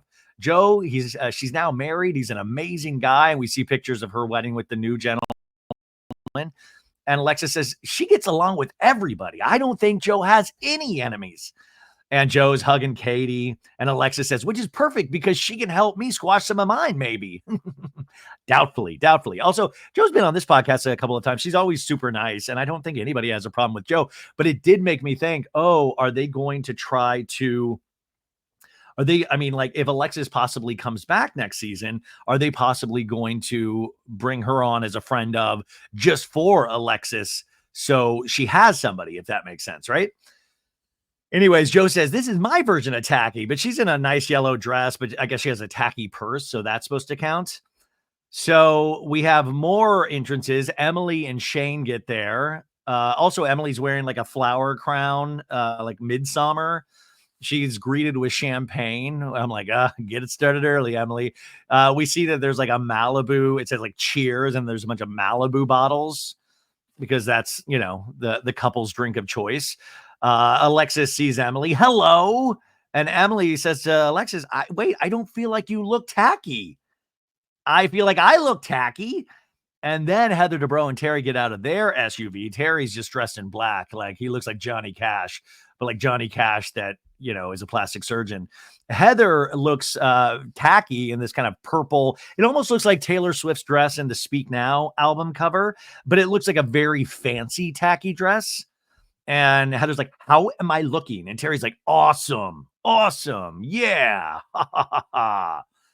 And Emily sees Heather and goes, oh, good. Heather looks tacky. And Heather goes, wasn't that the assignment? And Emily goes, yeah, but they look good. I look tacky. And Heather looks at Alexis, and Katie goes, that's the ugly bridesmaid dress? You did not understand the assignment. In a talking head, Heather says, they said tacky bridesmaid dresses. Apparently only me and Emily are willing to commit. Katie, in her talking head, says, some of these ladies have clothes in their closet from the 80s we now call vintage. And we see photos of these, the ladies in the 80s in these outfits. We see like Emily Simpson. We see a young Tamra. And then we see this one picture. And you guys, I have now watched this episode multiple times, and I could not tell who this was. And I was like, looks familiar. I know who is this? And then all of a sudden I realized it's Shannon Beador. And you guys, Shannon has like dark auburn hair in this, and it really is startling. See, like, you can totally tell that's Tamra, but the Shannon one, it really took me a second. And I have LASIK, but it still took me a second. But anyways, Katie goes, I was a toddler. I was learning my colors and numbers during that time. So Katie going, I'm young still. Heather goes, really, Alexis, this was your idea for this party, and this is what you're wearing? And Alexis is like, I have a $10 bouquet and a dress made from polyester. But it looks like all of Alexis's normal dresses. Like, is she admitting that all of her dresses are polyester? Anyways, Emily's like, yeah, this is ridiculous. Alexis in a talking head says, this is a tacky outfit. Look at the fabric, okay? My hair, I didn't mean it to be this cute. That wasn't the drawing board, but it did turn out cute. Emily in her talking head says, I thought if anybody could nail tacky, it would be Alexis. Ooh, Emily dropping talking head bombs. She says, hey, Alexis looks normal. for once. Anyways, Heather tells Emily, this is hilarious. You're not supposed to wear white because, Emily's wearing white. And Emily goes, I know, I win. You can tell Emily is just so psyched that this is like wrapping filming potentially. Like this is the last night. But then they had to pick up cameras for another scene once the Ryan Boyajian stuff dropped. Now, Gina gets out of her SUV. Travis isn't with her. Travis didn't get an invite. He didn't want to come. Anyways, Gina's wearing the same color of outfit as Katie Janela. And then Heather is spotting them come out and going, there's Gina. Let's see her. It's not the best outfit she's ever worn. And Emily's like, no, not the worst, though. And Heather goes, no, not the worst. Emily, can I tell you something very awkward that just happened? We just walked by Katie, and I guess that's her husband. I only met him once at the golf course. And Emily goes, Matt. And Heather goes, Matt. Yes.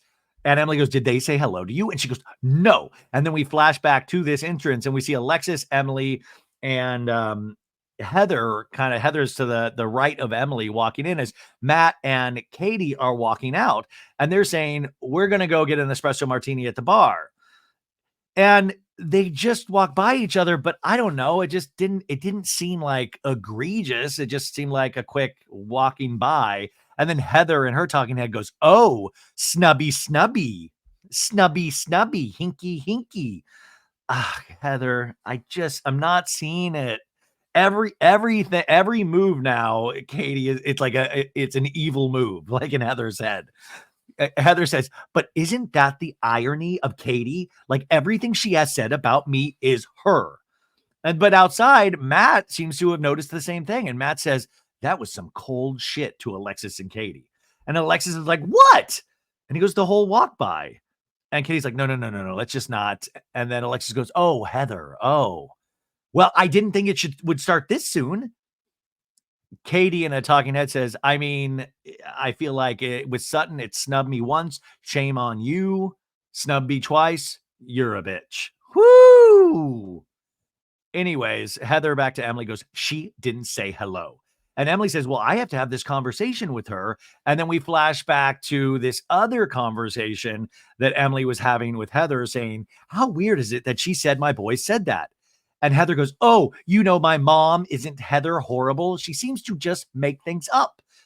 And then Emily says, sometimes I think she wants to wear your skin. Maybe like Hannibal Lecter.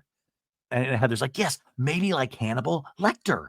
And by the way, that I feel like should be the new season of Botched. Like, it's Terry Dubrow's hardest case ever. We have to take Heather Dubrow's skin and implant it on Katie Janela.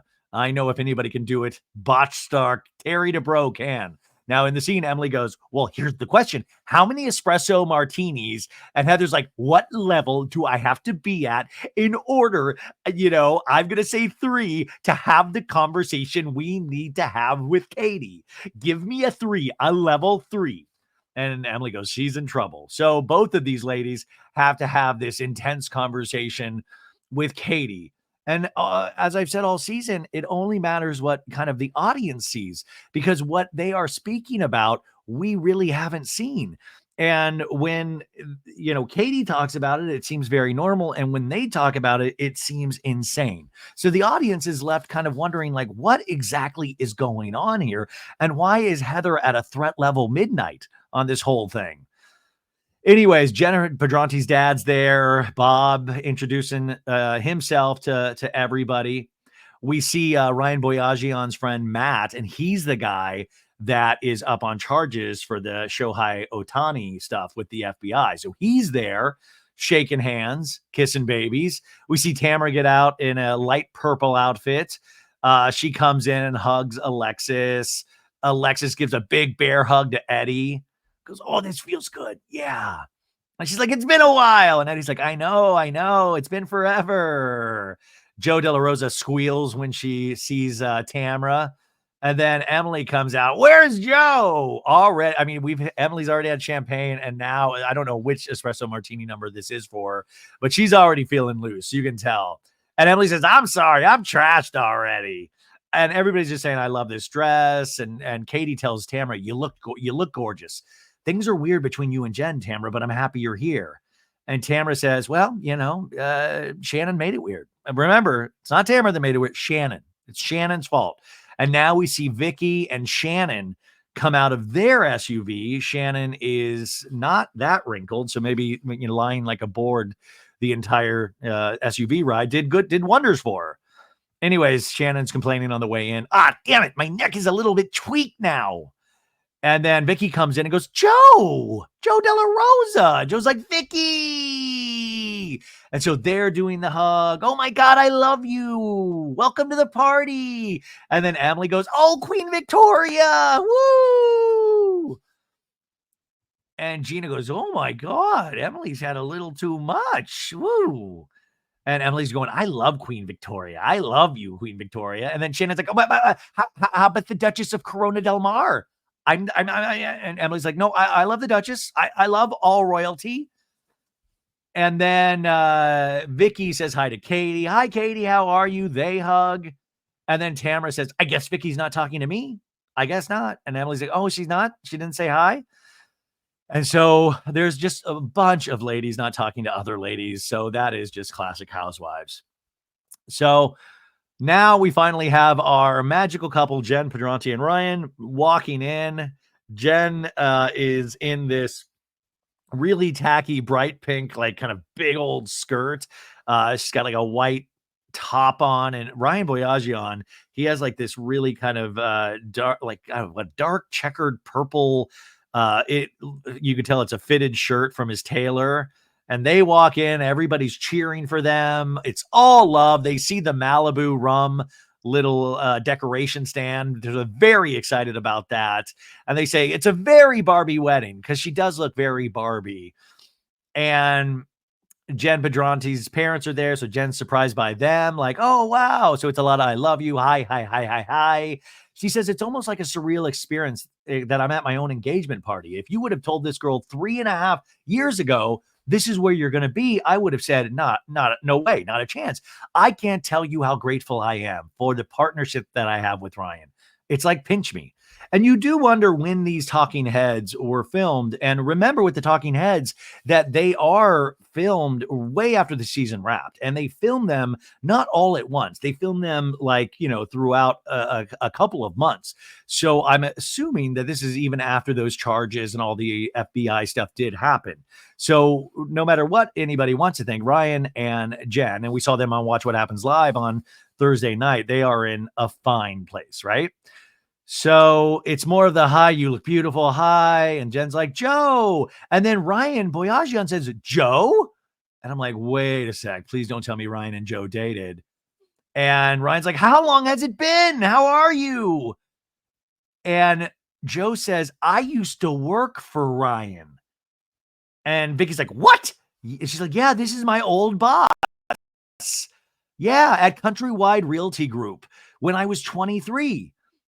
And Ryan goes, yes, that's how long ago it was. Yes. We found out on Watch What Happens Live that Ryan said, yeah, the first season, they wouldn't let Joe film at Countrywide or he would have potentially been in the first season. Isn't that kind of shocking to hear of that there was this?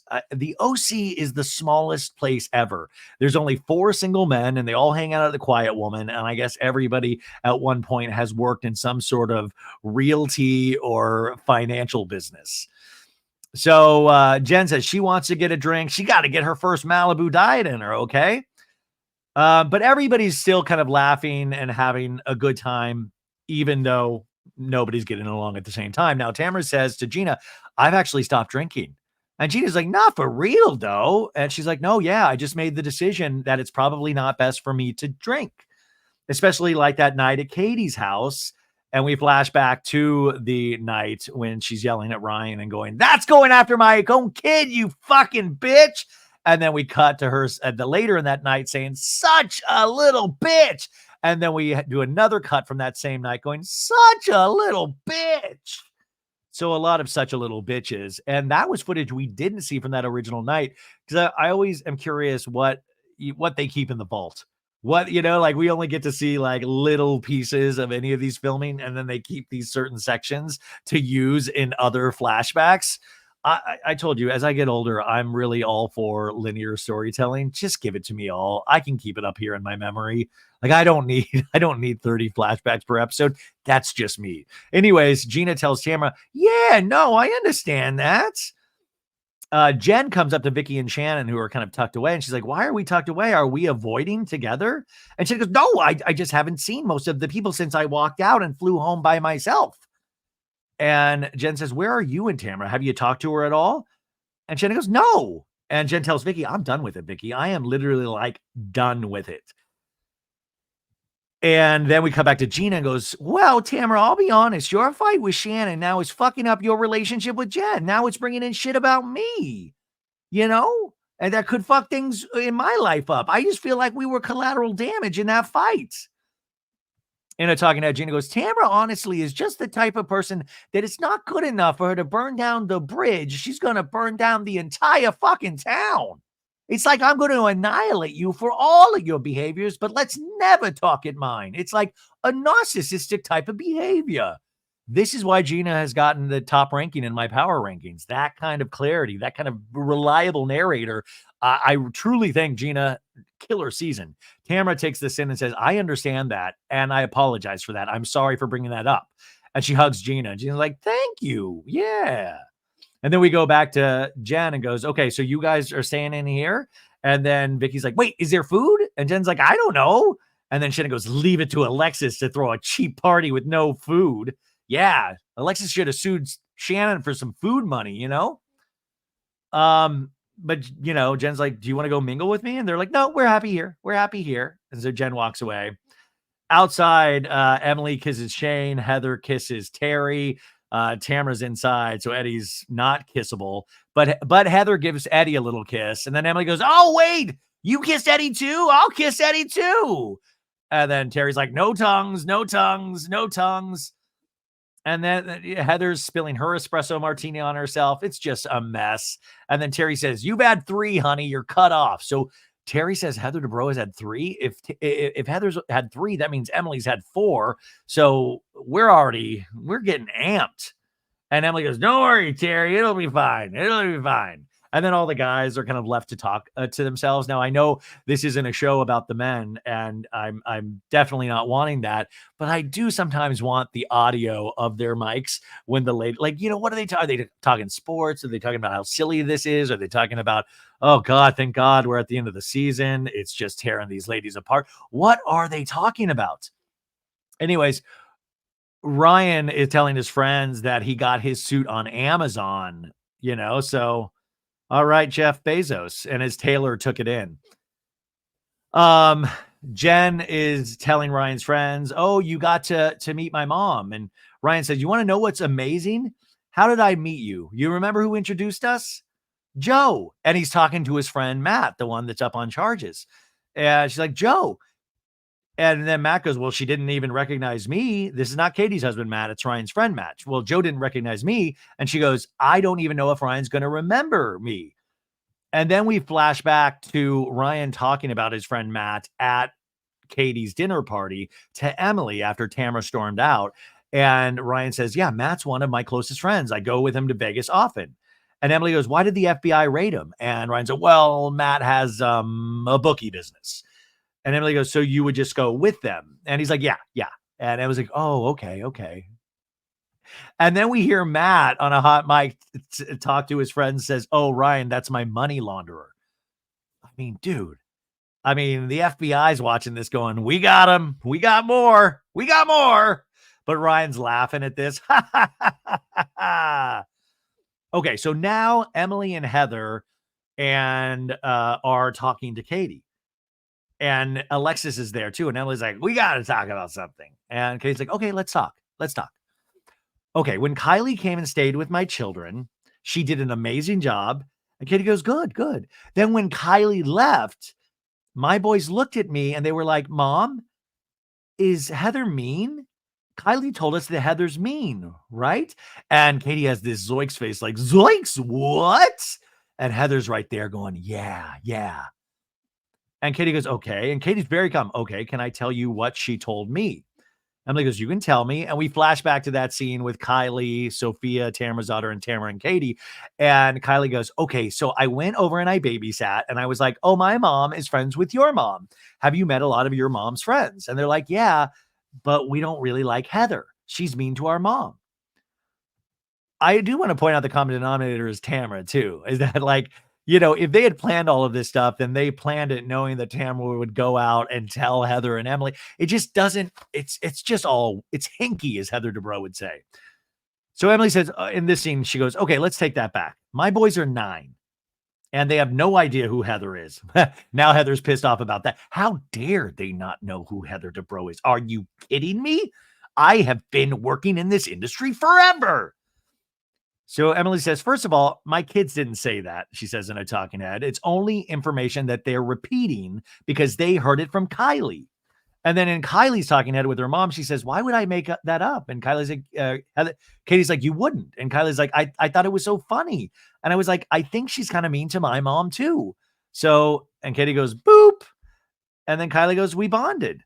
Now, this is such a weird situation. And I don't know if the first part that I already talked about this, but I know Kylie, Katie's daughter, just did a podcast with All About THR podcast, which is all about, TRH, all about the Real Housewives. So I haven't listened to that. So I'm sure there's good information in there, but oh my God, I can't do a podcast like that. It's I never want to be a part of the drama. I want to comment on the drama, but I'm curious what Kylie said. But I don't know. I mean, I don't think 9-year-olds go out there and like just purposely talk shit. But I also think they do know who Heather Dubrow is, just peripherally. I mean, Emily's been on this show for how many? Over 5 seasons now, right? So I think there's a world. And also what allegedly these 9-year-old said is what everybody says about Heather in a sense, which cracks me up. Anyways. In the scene, Katie goes, well, then I need to talk to Kylie because that's what she told me. And if that's a lie, we need to address it. Kylie's going to be in trouble. Emily says, I'm not saying that Kylie lied. The issue is that you went and told Tamara. I mean, that's everybody's mistake. If you go and tell Tamara, that's on you, man. You shouldn't be telling Tamara nothing. And Katie goes, I didn't tell Tamara, Kylie did. And Heather has this face of like, yeah, right. Yeah. Well, you can see in the footage, that is what happened.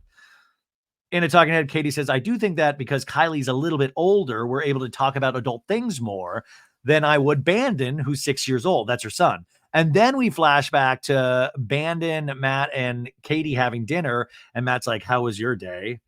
And Katie's about to answer. And then Bandon goes, is Heather being a jerk again?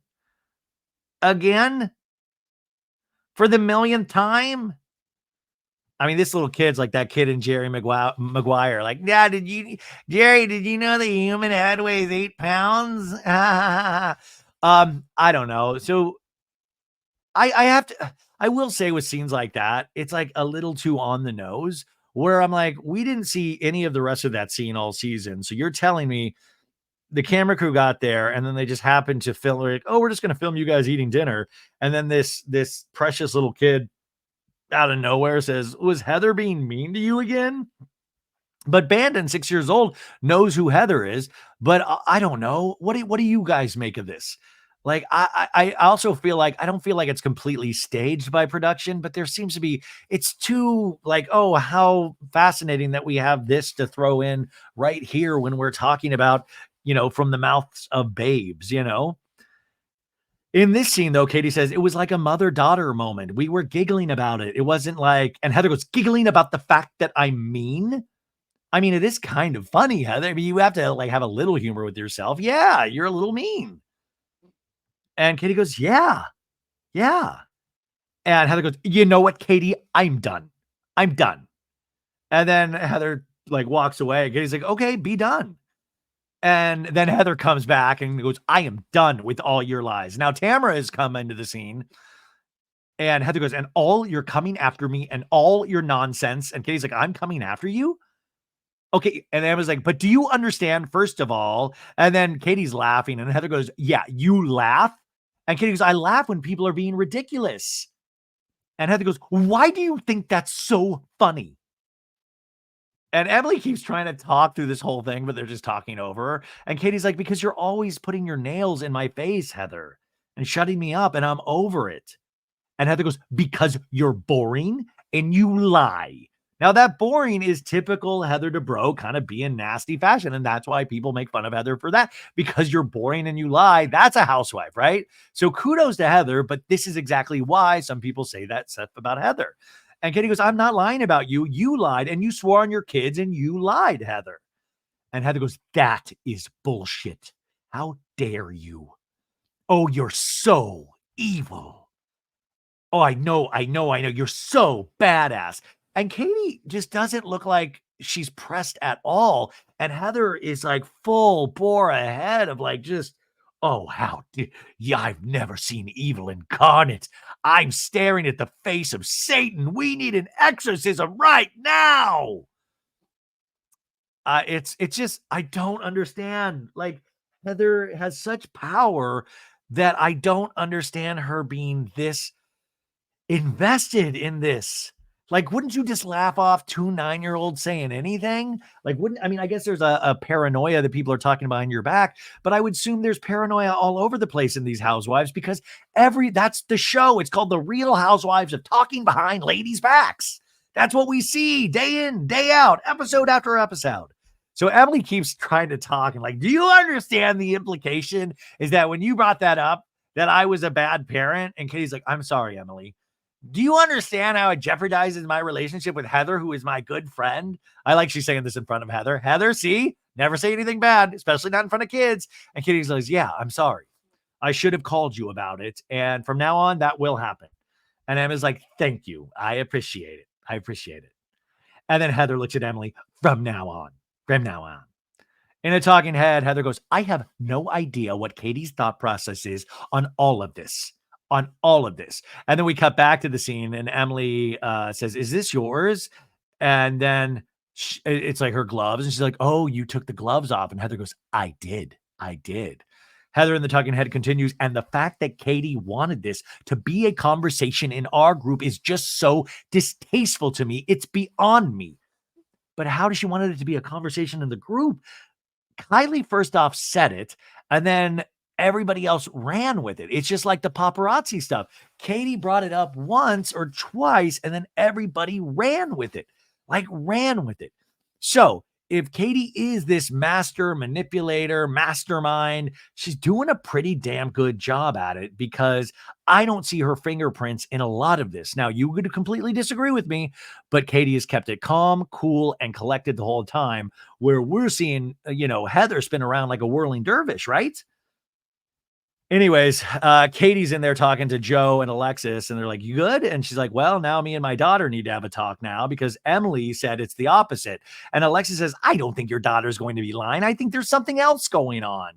And Kaylee's like, yeah, she's almost 20. I don't think she's lying. And back outside, Gina's now up with Emily and Heather and goes, oh, the gloves came off. Woo. Oh, yeah. And Emily's like, oh, she took her earrings off too. And Jenny goes, oh, shit, those are hoops. Those are hoop earrings she took off. Whoa. Joe and Jen Pedranti are taking photos at the little photo display.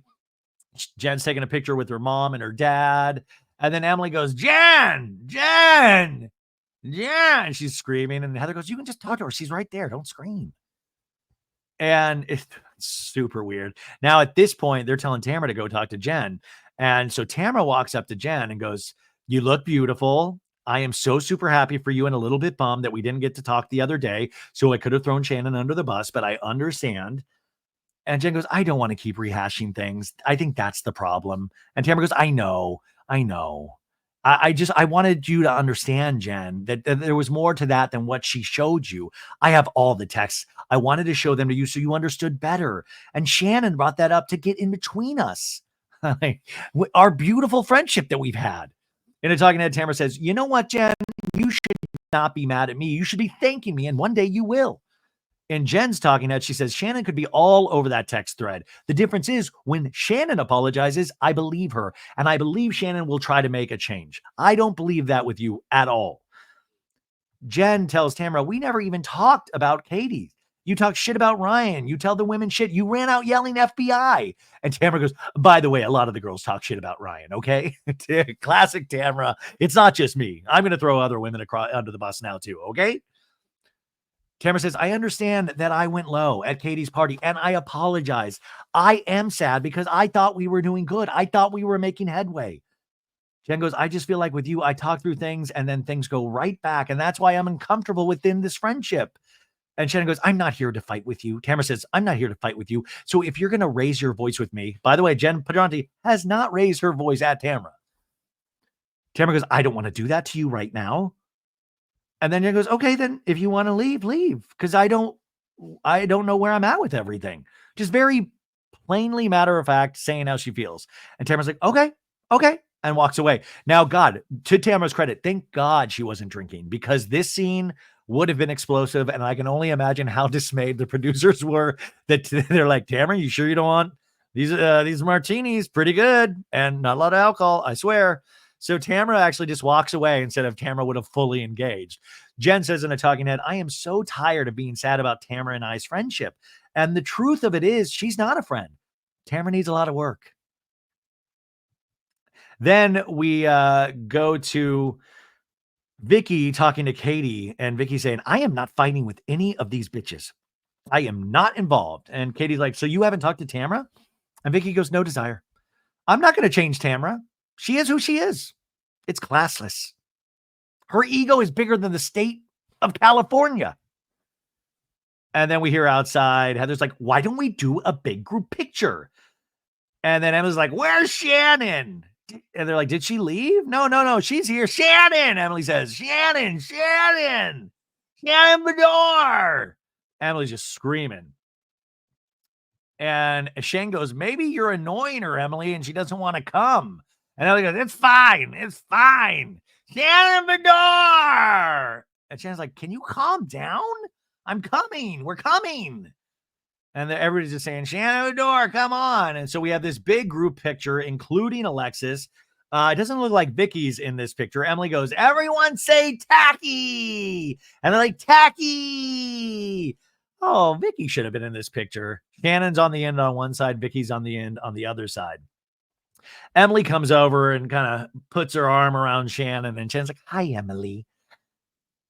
And then Gina says, Tamara and Shannon, it's weird that you two are in this room and haven't crossed paths. And Tamara says, that's okay. And Shannon goes, oh, okay. I want everybody to understand here. That I have been doing nothing but working on myself and creating healthy boundaries. That's why I left London, because you, my friend, blasted me, Tamara, for 4 freaking days in a row for a trip that I was so excited for. And I had only good and fun intentions. So I'm out. I'm done. When I say I'm done, this time I mean it. And that's creating a healthy boundary for myself. And she walks off. And Emily's like, Shannon, stop. Fucking hey, man. And then Alexis turns to Tamara and goes, have another drink. And then Tamara goes, you stole my line. I have taught you well, my young Padawan. In a talking head, Tamara goes, for the love of God, I didn't even have to say anything. And she stormed off. Shannon storms Beador. And Shannon walks past Eddie and goes, your fucking wife. She's something else, Eddie's like, if I had a dime for every time I heard somebody say that about Tamara. Tamara continues in her talking head. Times get tough. Shannon goes running. I do think there is something so hysterically funny when any of these housewives do their talking heads, not realize that their own past behavior is so similar to what they're complaining about another housewife. How many times have we seen Tamara in a scene run off? Remember that iconic, was it like that one trip where Tamara runs off and she's like, you're never going to see my face again. Or that one episode where she hid in the bushes. Tamara has had more runnings than OJ Simpson did in his heyday. Like, are you kidding me?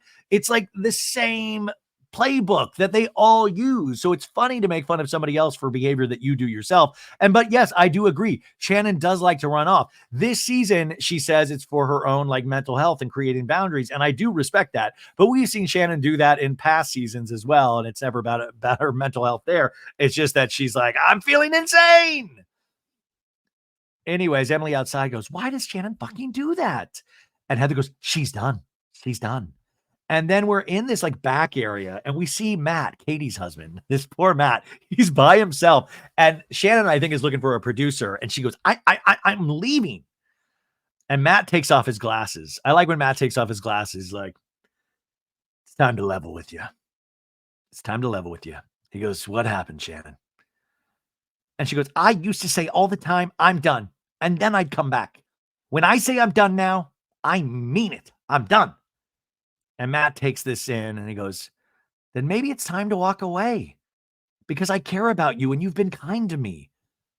And so this was like a really nice moment where this Matt says, hey, you've been kind to me. So like, maybe you don't need this. Maybe your mental health is like the number one priority. Like he said this in such a kind voice, a kind way. And so I thought Shannon was going to like hug him like, oh, Matt, I needed to hear that right now. Instead, Shannon goes, see, that angers me that you said that because you don't know me at all. And I am probably the strongest person here in this group. I could lift cars. And then outside, Emily goes, Shannon Beador, Shannon Beador. And Tamara goes, Shannon Beador's out the door. And then we cut back to Matt. And Matt says, Shannon, why are you here with me right now? And Shannon goes, because and Matt's like, what? I don't understand. Shannon goes, are you trying to argue me with right now? Matt, are you trying to argue with me right now? And Matt goes, you just tried to argue with me. You're the one here. I'm standing here by myself. And then Shannon walks away and goes, okay, have a good night. And he goes, goodbye. And she goes, are you kidding me right now? I love he goes, the normal thing you say when somebody leaves, goodbye. Are you fucking out of your mind? Good. That is filth. You're a filthmonger. This poor Matt. I mean, Matt's like, Katie, I know you might want a second season, but like, please, I can't do this. I've taken off my glasses more times this season than I care to even mention. And this poor guy's just hiding in the back. And Shannon, I mean, to me, that was like the scene that I understood the least. And I hope they bring it up at the reunion so Shannon can, maybe she talked about it on the Nick the Alley podcast. I did not understand that moment at all. Now, of course, if you want to think about the reality of the situation, Shannon is all like amped up. She's nervous. She feels like this whole season she's been attacked. So she's on edge, obviously. But we've seen Shannon on edge for her entire run of the Housewives. So it's just funny that Matt is collateral damage when it should be a conversation between her and Tamara or her and Alexis. And also, I do want to point out that she told Matt, in past years, I would say I would go away, but then I would come back, but not this time. And then what do we see happen? Shannon goes right back. Shannon goes right back into the scene. I'm like, have we learned? Not, you literally just said you leave. And at this moment, when Shannon is threatening to leave, I can only imagine the producers are like, echo, echo, bravo, bravo. We've got the Condor ready to leave. Beador is ready to leave. We need a John Jansen pull up right now. We need our footage right now. You tell Jansen to get in his SUV and get here now. Anyways, Emily goes, I'm going to go get fucking Shannon Beador's ass. I'm going to go get her. This is ridiculous. And then Tamara kind of leans to Eddie and goes, let's go. Let's sneak out of here. And Terry goes, you're leaving right now. You're going to leave me? Motherfucker, don't leave me, Terry says Eddie. And Terry hugs Eddie from behind the back. And he goes, he's got nice boobs, this guy. But Terry, what if we gave him nicer boobs? Season 18 of Botched, we give Eddie C cups. What about that, Terry? Could you do it? Okay, now we're with Gina, Emily, and Shannon. And Gina tells Shannon, can we listen? I know this is very uncomfortable, but we want to just do a toast to Jen. And so Emily and Gina put their arms around Shannon to walk her out. And she's like, you guys you don't need to put your arms around me. I don't want to look needy. Yeah, Shannon. Maybe, I don't know, 10 seasons too late. Who knows? I love you, Shannon. Anyways, we see Shannon and Tamara and Eddie sneak out and going, we're just going to sneak out. No one's going to see. And then Shannon goes up to Katie and goes, I have to talk to you about what your husband just said to me. It was really inappropriate. Katie's like, what did he say? It was just really inappropriate. He is like, well, maybe it's time for you to walk away. I go, are you serious? And like, yeah, Katie must just be feeling like she's taking crazy pills. Like, okay, I thought you were about to say, like, did he say, grab your butt or something? Anyways, we hear Ryan Boyajian say, I see Johnny J over there, which is like, how is that even possible? All I see is like an SUV pull up. Like it should have been more like, I feel a dark presence coming. He's like, I see Johnny J over there. And then everybody's like, where? Johnny J? What? Who? What? And they all look shocked, like, what? And then we see Johnny J. We see his face. He's like, ugh. I have it freeze framed on his face, and he looks like, ugh. He kind of looks like he's hobbling, even though he's in the SUV still. He's like hunched over. My precious. I've come to collect my wares. So he steps out of the SUV, and all the ladies are like, let's go. And so is it Alexis? Wait, what's going on? It's like a lot of flurry. Emily's like, Shannon, I just wanted to let you know John Jansen just showed up. You hear me? John Jansen. We see John Jansen fully step out of the SUV, and he's in his cool guy Johnny Depp scarf, his leather jacket. He's got like a dark cross on his neck. You know, he's got 5 o'clock shadow, the whole deal. This guy, sex on a stick. And then we cut to commercial. Woo! Intense, folks. So Alexis is saying goodbye to everybody, hugging everybody. And, like, oh, I love you. Jen's like, I love you. Thank you for my beautiful party. Nice to meet all of you. Alexis says, bye. And Shannon tells Emily in the corner, goes, she didn't take my man. She took my problem. And then we see, you guys, just prepare yourselves. I mean, you thought Shannon Beador was backed up. Get ready. We see Alexis greet Johnny J, wrap her arms around his neck, and he goes, hello, sweetheart. Hello. And then Emily in the scene goes, oh, wait, we can look from here, like over the wall. And this is where we realize, like, she's trash. Like, Gina's like standing up trying to look. Emily breaks a bunch of glasses. And Gina goes, drink down. Oh, and then Emily goes, I'll lift you up, Gina. Are you ready? I'll lift you up. And this is just classic comedy. And Shannon's laughing with Katie. I will say Shannon is taking this so well. She's just giggling and laughing. And, to her credit, she is not being thrown. And Katie's like, we're not involved, Shannon. We're not involved. We're just sitting here by ourselves. And Gina's now over the fence almost. And she's like, John Jansen. It's John Jansen, Shannon. And Shannon's like, she's, I don't care. In a talking head, Shannon goes, I am not going to have people like Tamara Judge, Alexis Bellino, and John Jansen get me to a point that I'm going to stoop to their level. And then we cut back to Alexis and John in an embrace in front of the SUV. I mean, even the SUV driver's like, I'm going to need a barf bag. Ugh.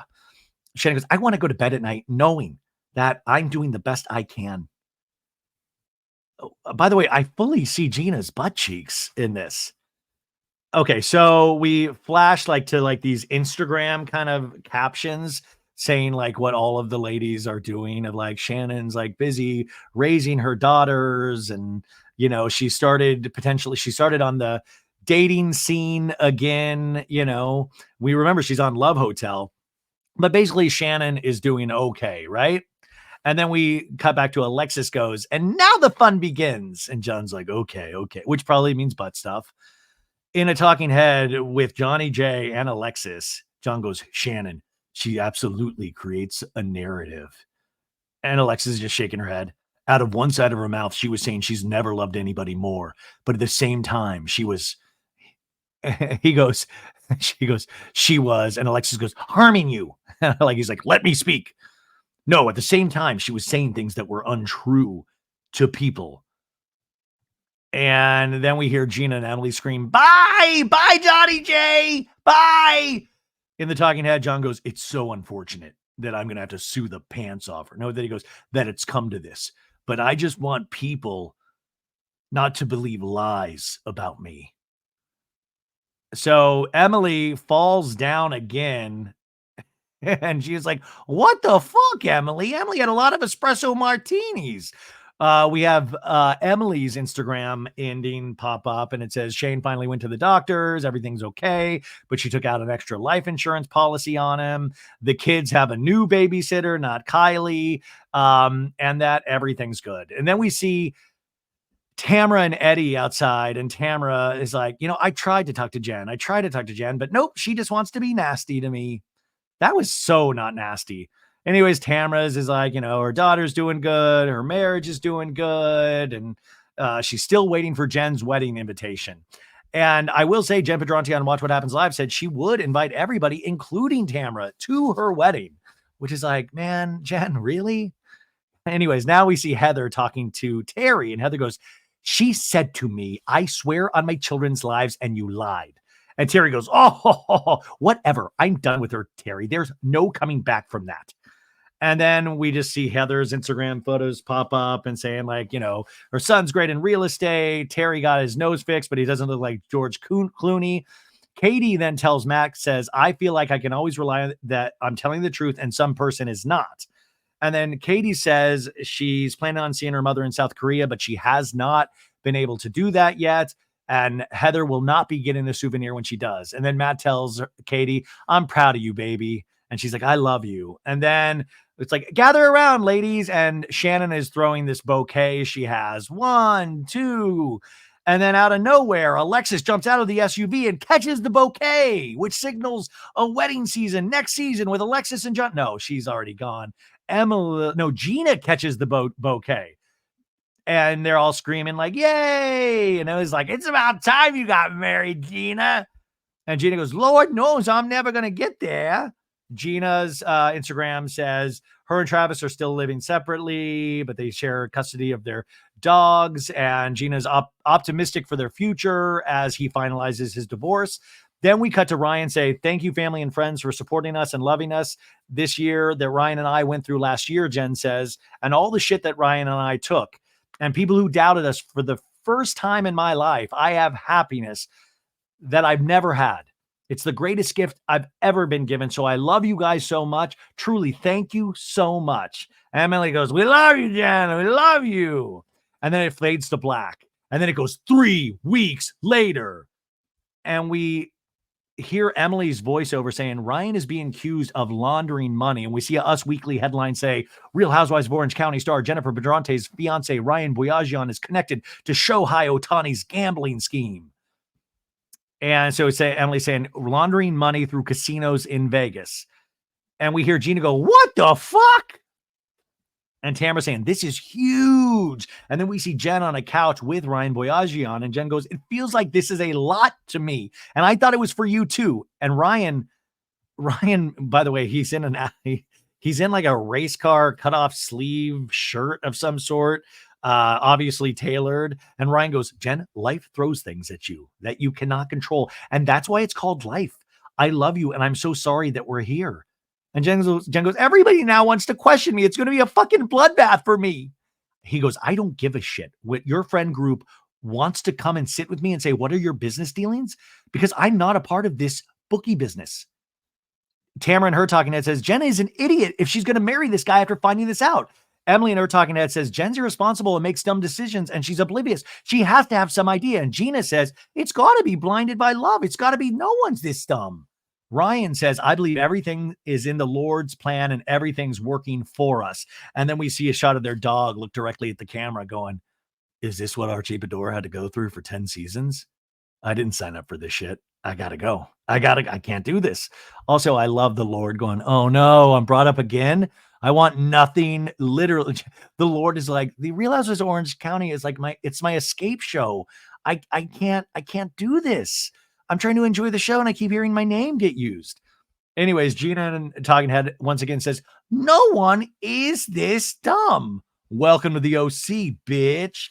We see Tamara now pull up to this La Casa del Campino, and it's right by the water, and Emily's there. And then and Emily says, how's it feel to be right? And then Tamara goes, I'm trying not to gloat. And Emily goes, you should gloat. I think you should.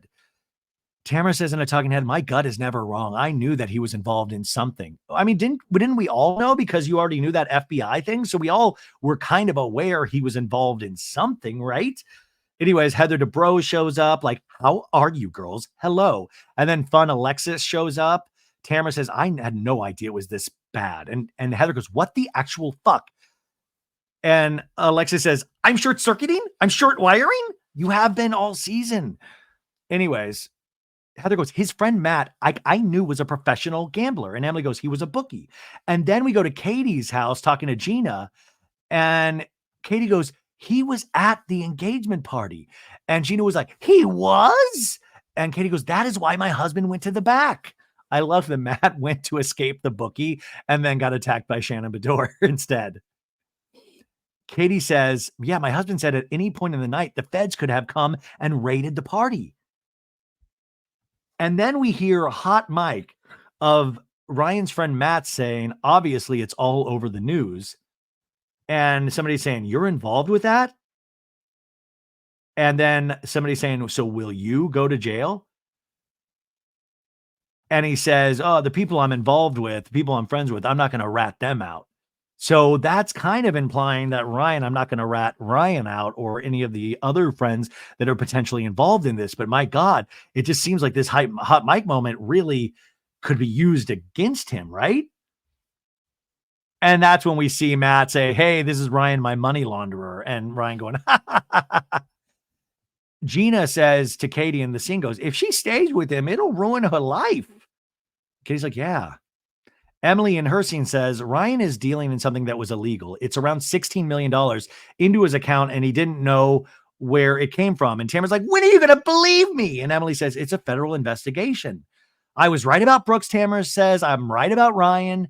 And Emily says he could go to prison. And then this is when Carrot Top props come out and Tamara pulls out the FBI hat and Alexis goes, oh. And Emily goes, you should have worn it to the engagement party.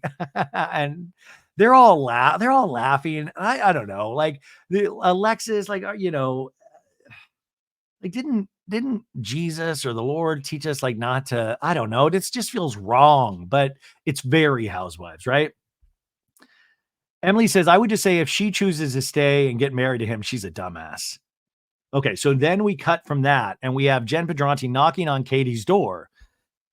And this is where I said it kind of reminded me of last season of Beverly Hills when Erica came over to Kyle's to talk about the divorce from Mauricio.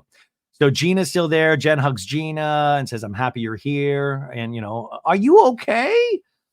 Jen says, it's a lot. It's a lot. And they're like, what's going on? Everything. I just left the house. I didn't know where to go. I didn't know what to think. Sorry, I'm doing Gina's voice. Jen says, I didn't know what to think. I didn't know what to feel. And Gina's like, I feel that you were in an unhealthy relationship.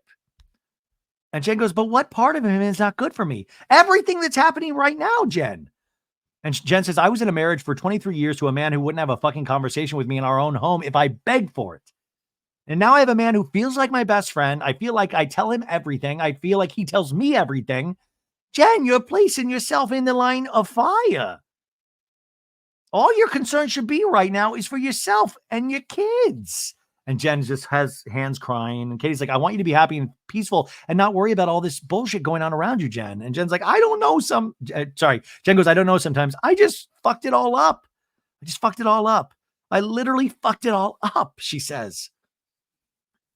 Gina goes, I think it's incredibly hard for Jen to come to terms with the fact that she blew up her life and left her husband and put her family through a lot for this man who isn't who he presented himself to be. And Jen goes, I don't want to do this anymore. I don't want to do this anymore. And she's like crying and Gina's kind of consoling her. And it says, her Instagram says, Ryan was never accused or charged of any wrongdoing and has full immunity. What does it say? It says full. I looked this up last night, or I looked this up 3 days ago. And okay, it says Ryan was never accused or charged of any wrongdoing and received full use immunity. Full use immunity. So let's look that up together as a family and see what full use immunity means. Okay, full use immunity says A person has no legal liability for their actions no matter what.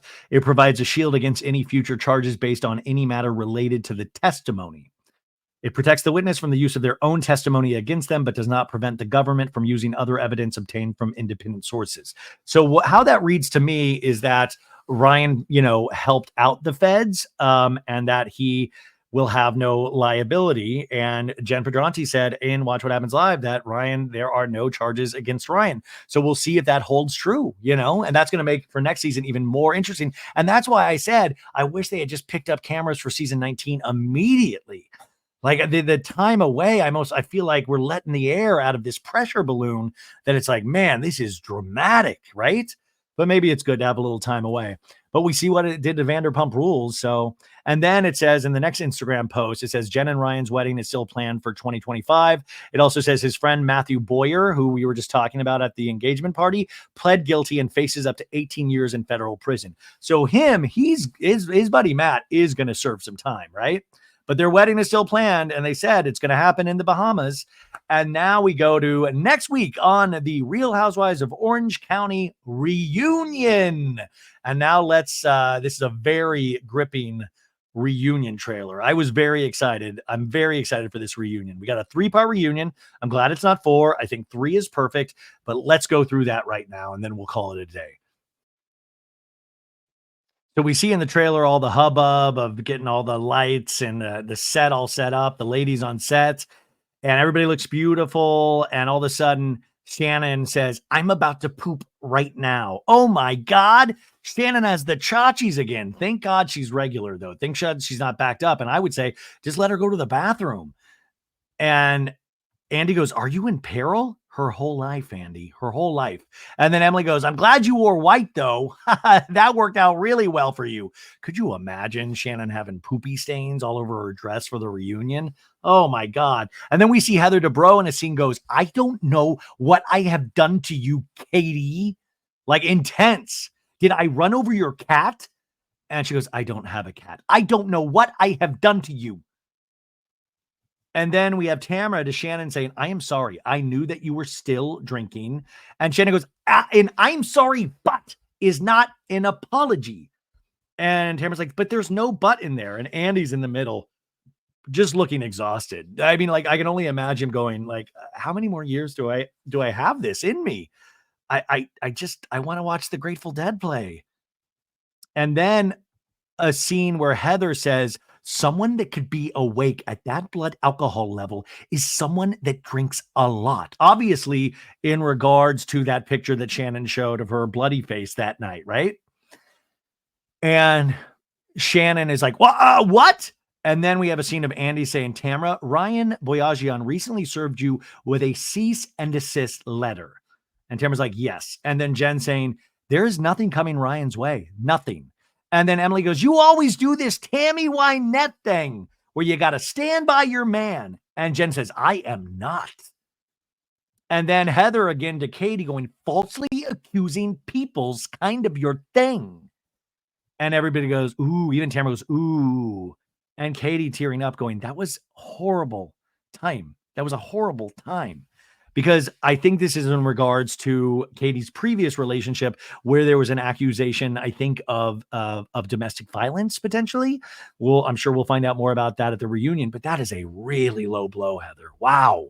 Damn. And Jen saying, I'm sorry, Katie. And she's like, it's okay. And then Andy going, Jesus Jugs has been resurrected. And Alexis comes in and Shannon's just like, ugh, gotta poop. Ugh. And then Emily, the line of the reunion already, I think, is this. Emily says, every trash can needs a lid, and John Jansen found his. And then we hear Alexis say, Tweedledee and Tweedledum can move away. And then Emily activated says, don't fucking call me dumb. You're the dumbest girl I've ever fucking met. And Gina going, zoinks. And then a scene where Shannon goes, I didn't drink during the program. And Tamara goes, you did. And Shannon having a zoinks face herself going, And then Heather again, I think, at Katie goes, so we're fake ass bitches who suck dick, which is a great t-shirt. Fake ass bitches who suck dick. If somebody doesn't get on that immediately, that is, you're missing out on a mint. And then Andy going, ladies, I will not be having people say sucking dick. And then Heather going, Sutton texted me and said, Katie used me. And Katie's face now has a zoinks. And then we have Alexis saying, I'm not going to apologize for defending my man. He was still going to sue you, Shannon. And then Shannon says, I ended up winning, asshole. So I don't know if that means she won the lawsuit with John or like I ended up winning because I'm not with him and you are. But who knows? But it looks like an amazing reunion. I can't wait to see how they start. I'm really excited for this one. You know, like there's levels of excitement you have for these reunions, and for the OC one, I'm really excited. I think we got a lot of ground to cover. A lot of stuff has happened in the offseason. Anyways, thank you for your patience. I'm so frustrated I had to do this again, but you know what? In the end, if I'm going to be positive, I think this is better than the hour that I did last night. I was tired and I'm still tired, but I'm less tired. So I hope you are having the most beautiful Saturday ever. As I said in the first part, I'm going to do a Patreon Q&A. I was going to do that today, but I'll probably do it tomorrow morning now. And ask questions. Patreon.com/so bad it's good. We already got a bunch of good questions in. Also, if you're watching this on YouTube, remember to rate it 5 stars on Apple Podcasts and Spotify, even if you just watch on YouTube, but go subscribe to the show. We're also going to be dropping a surprise episode tonight with a guest that I'm really excited about that doesn't really have to do with reality shows. It kind of does because he was on this season of Survivor, but that'll be out tonight. And I hope you listen to it with an open mind and kindness in your hearts. And that's it, you guys. Have a great weekend. I'm thinking about you. I'm pulling for you. And I got to go do chores now. Okay. Bye.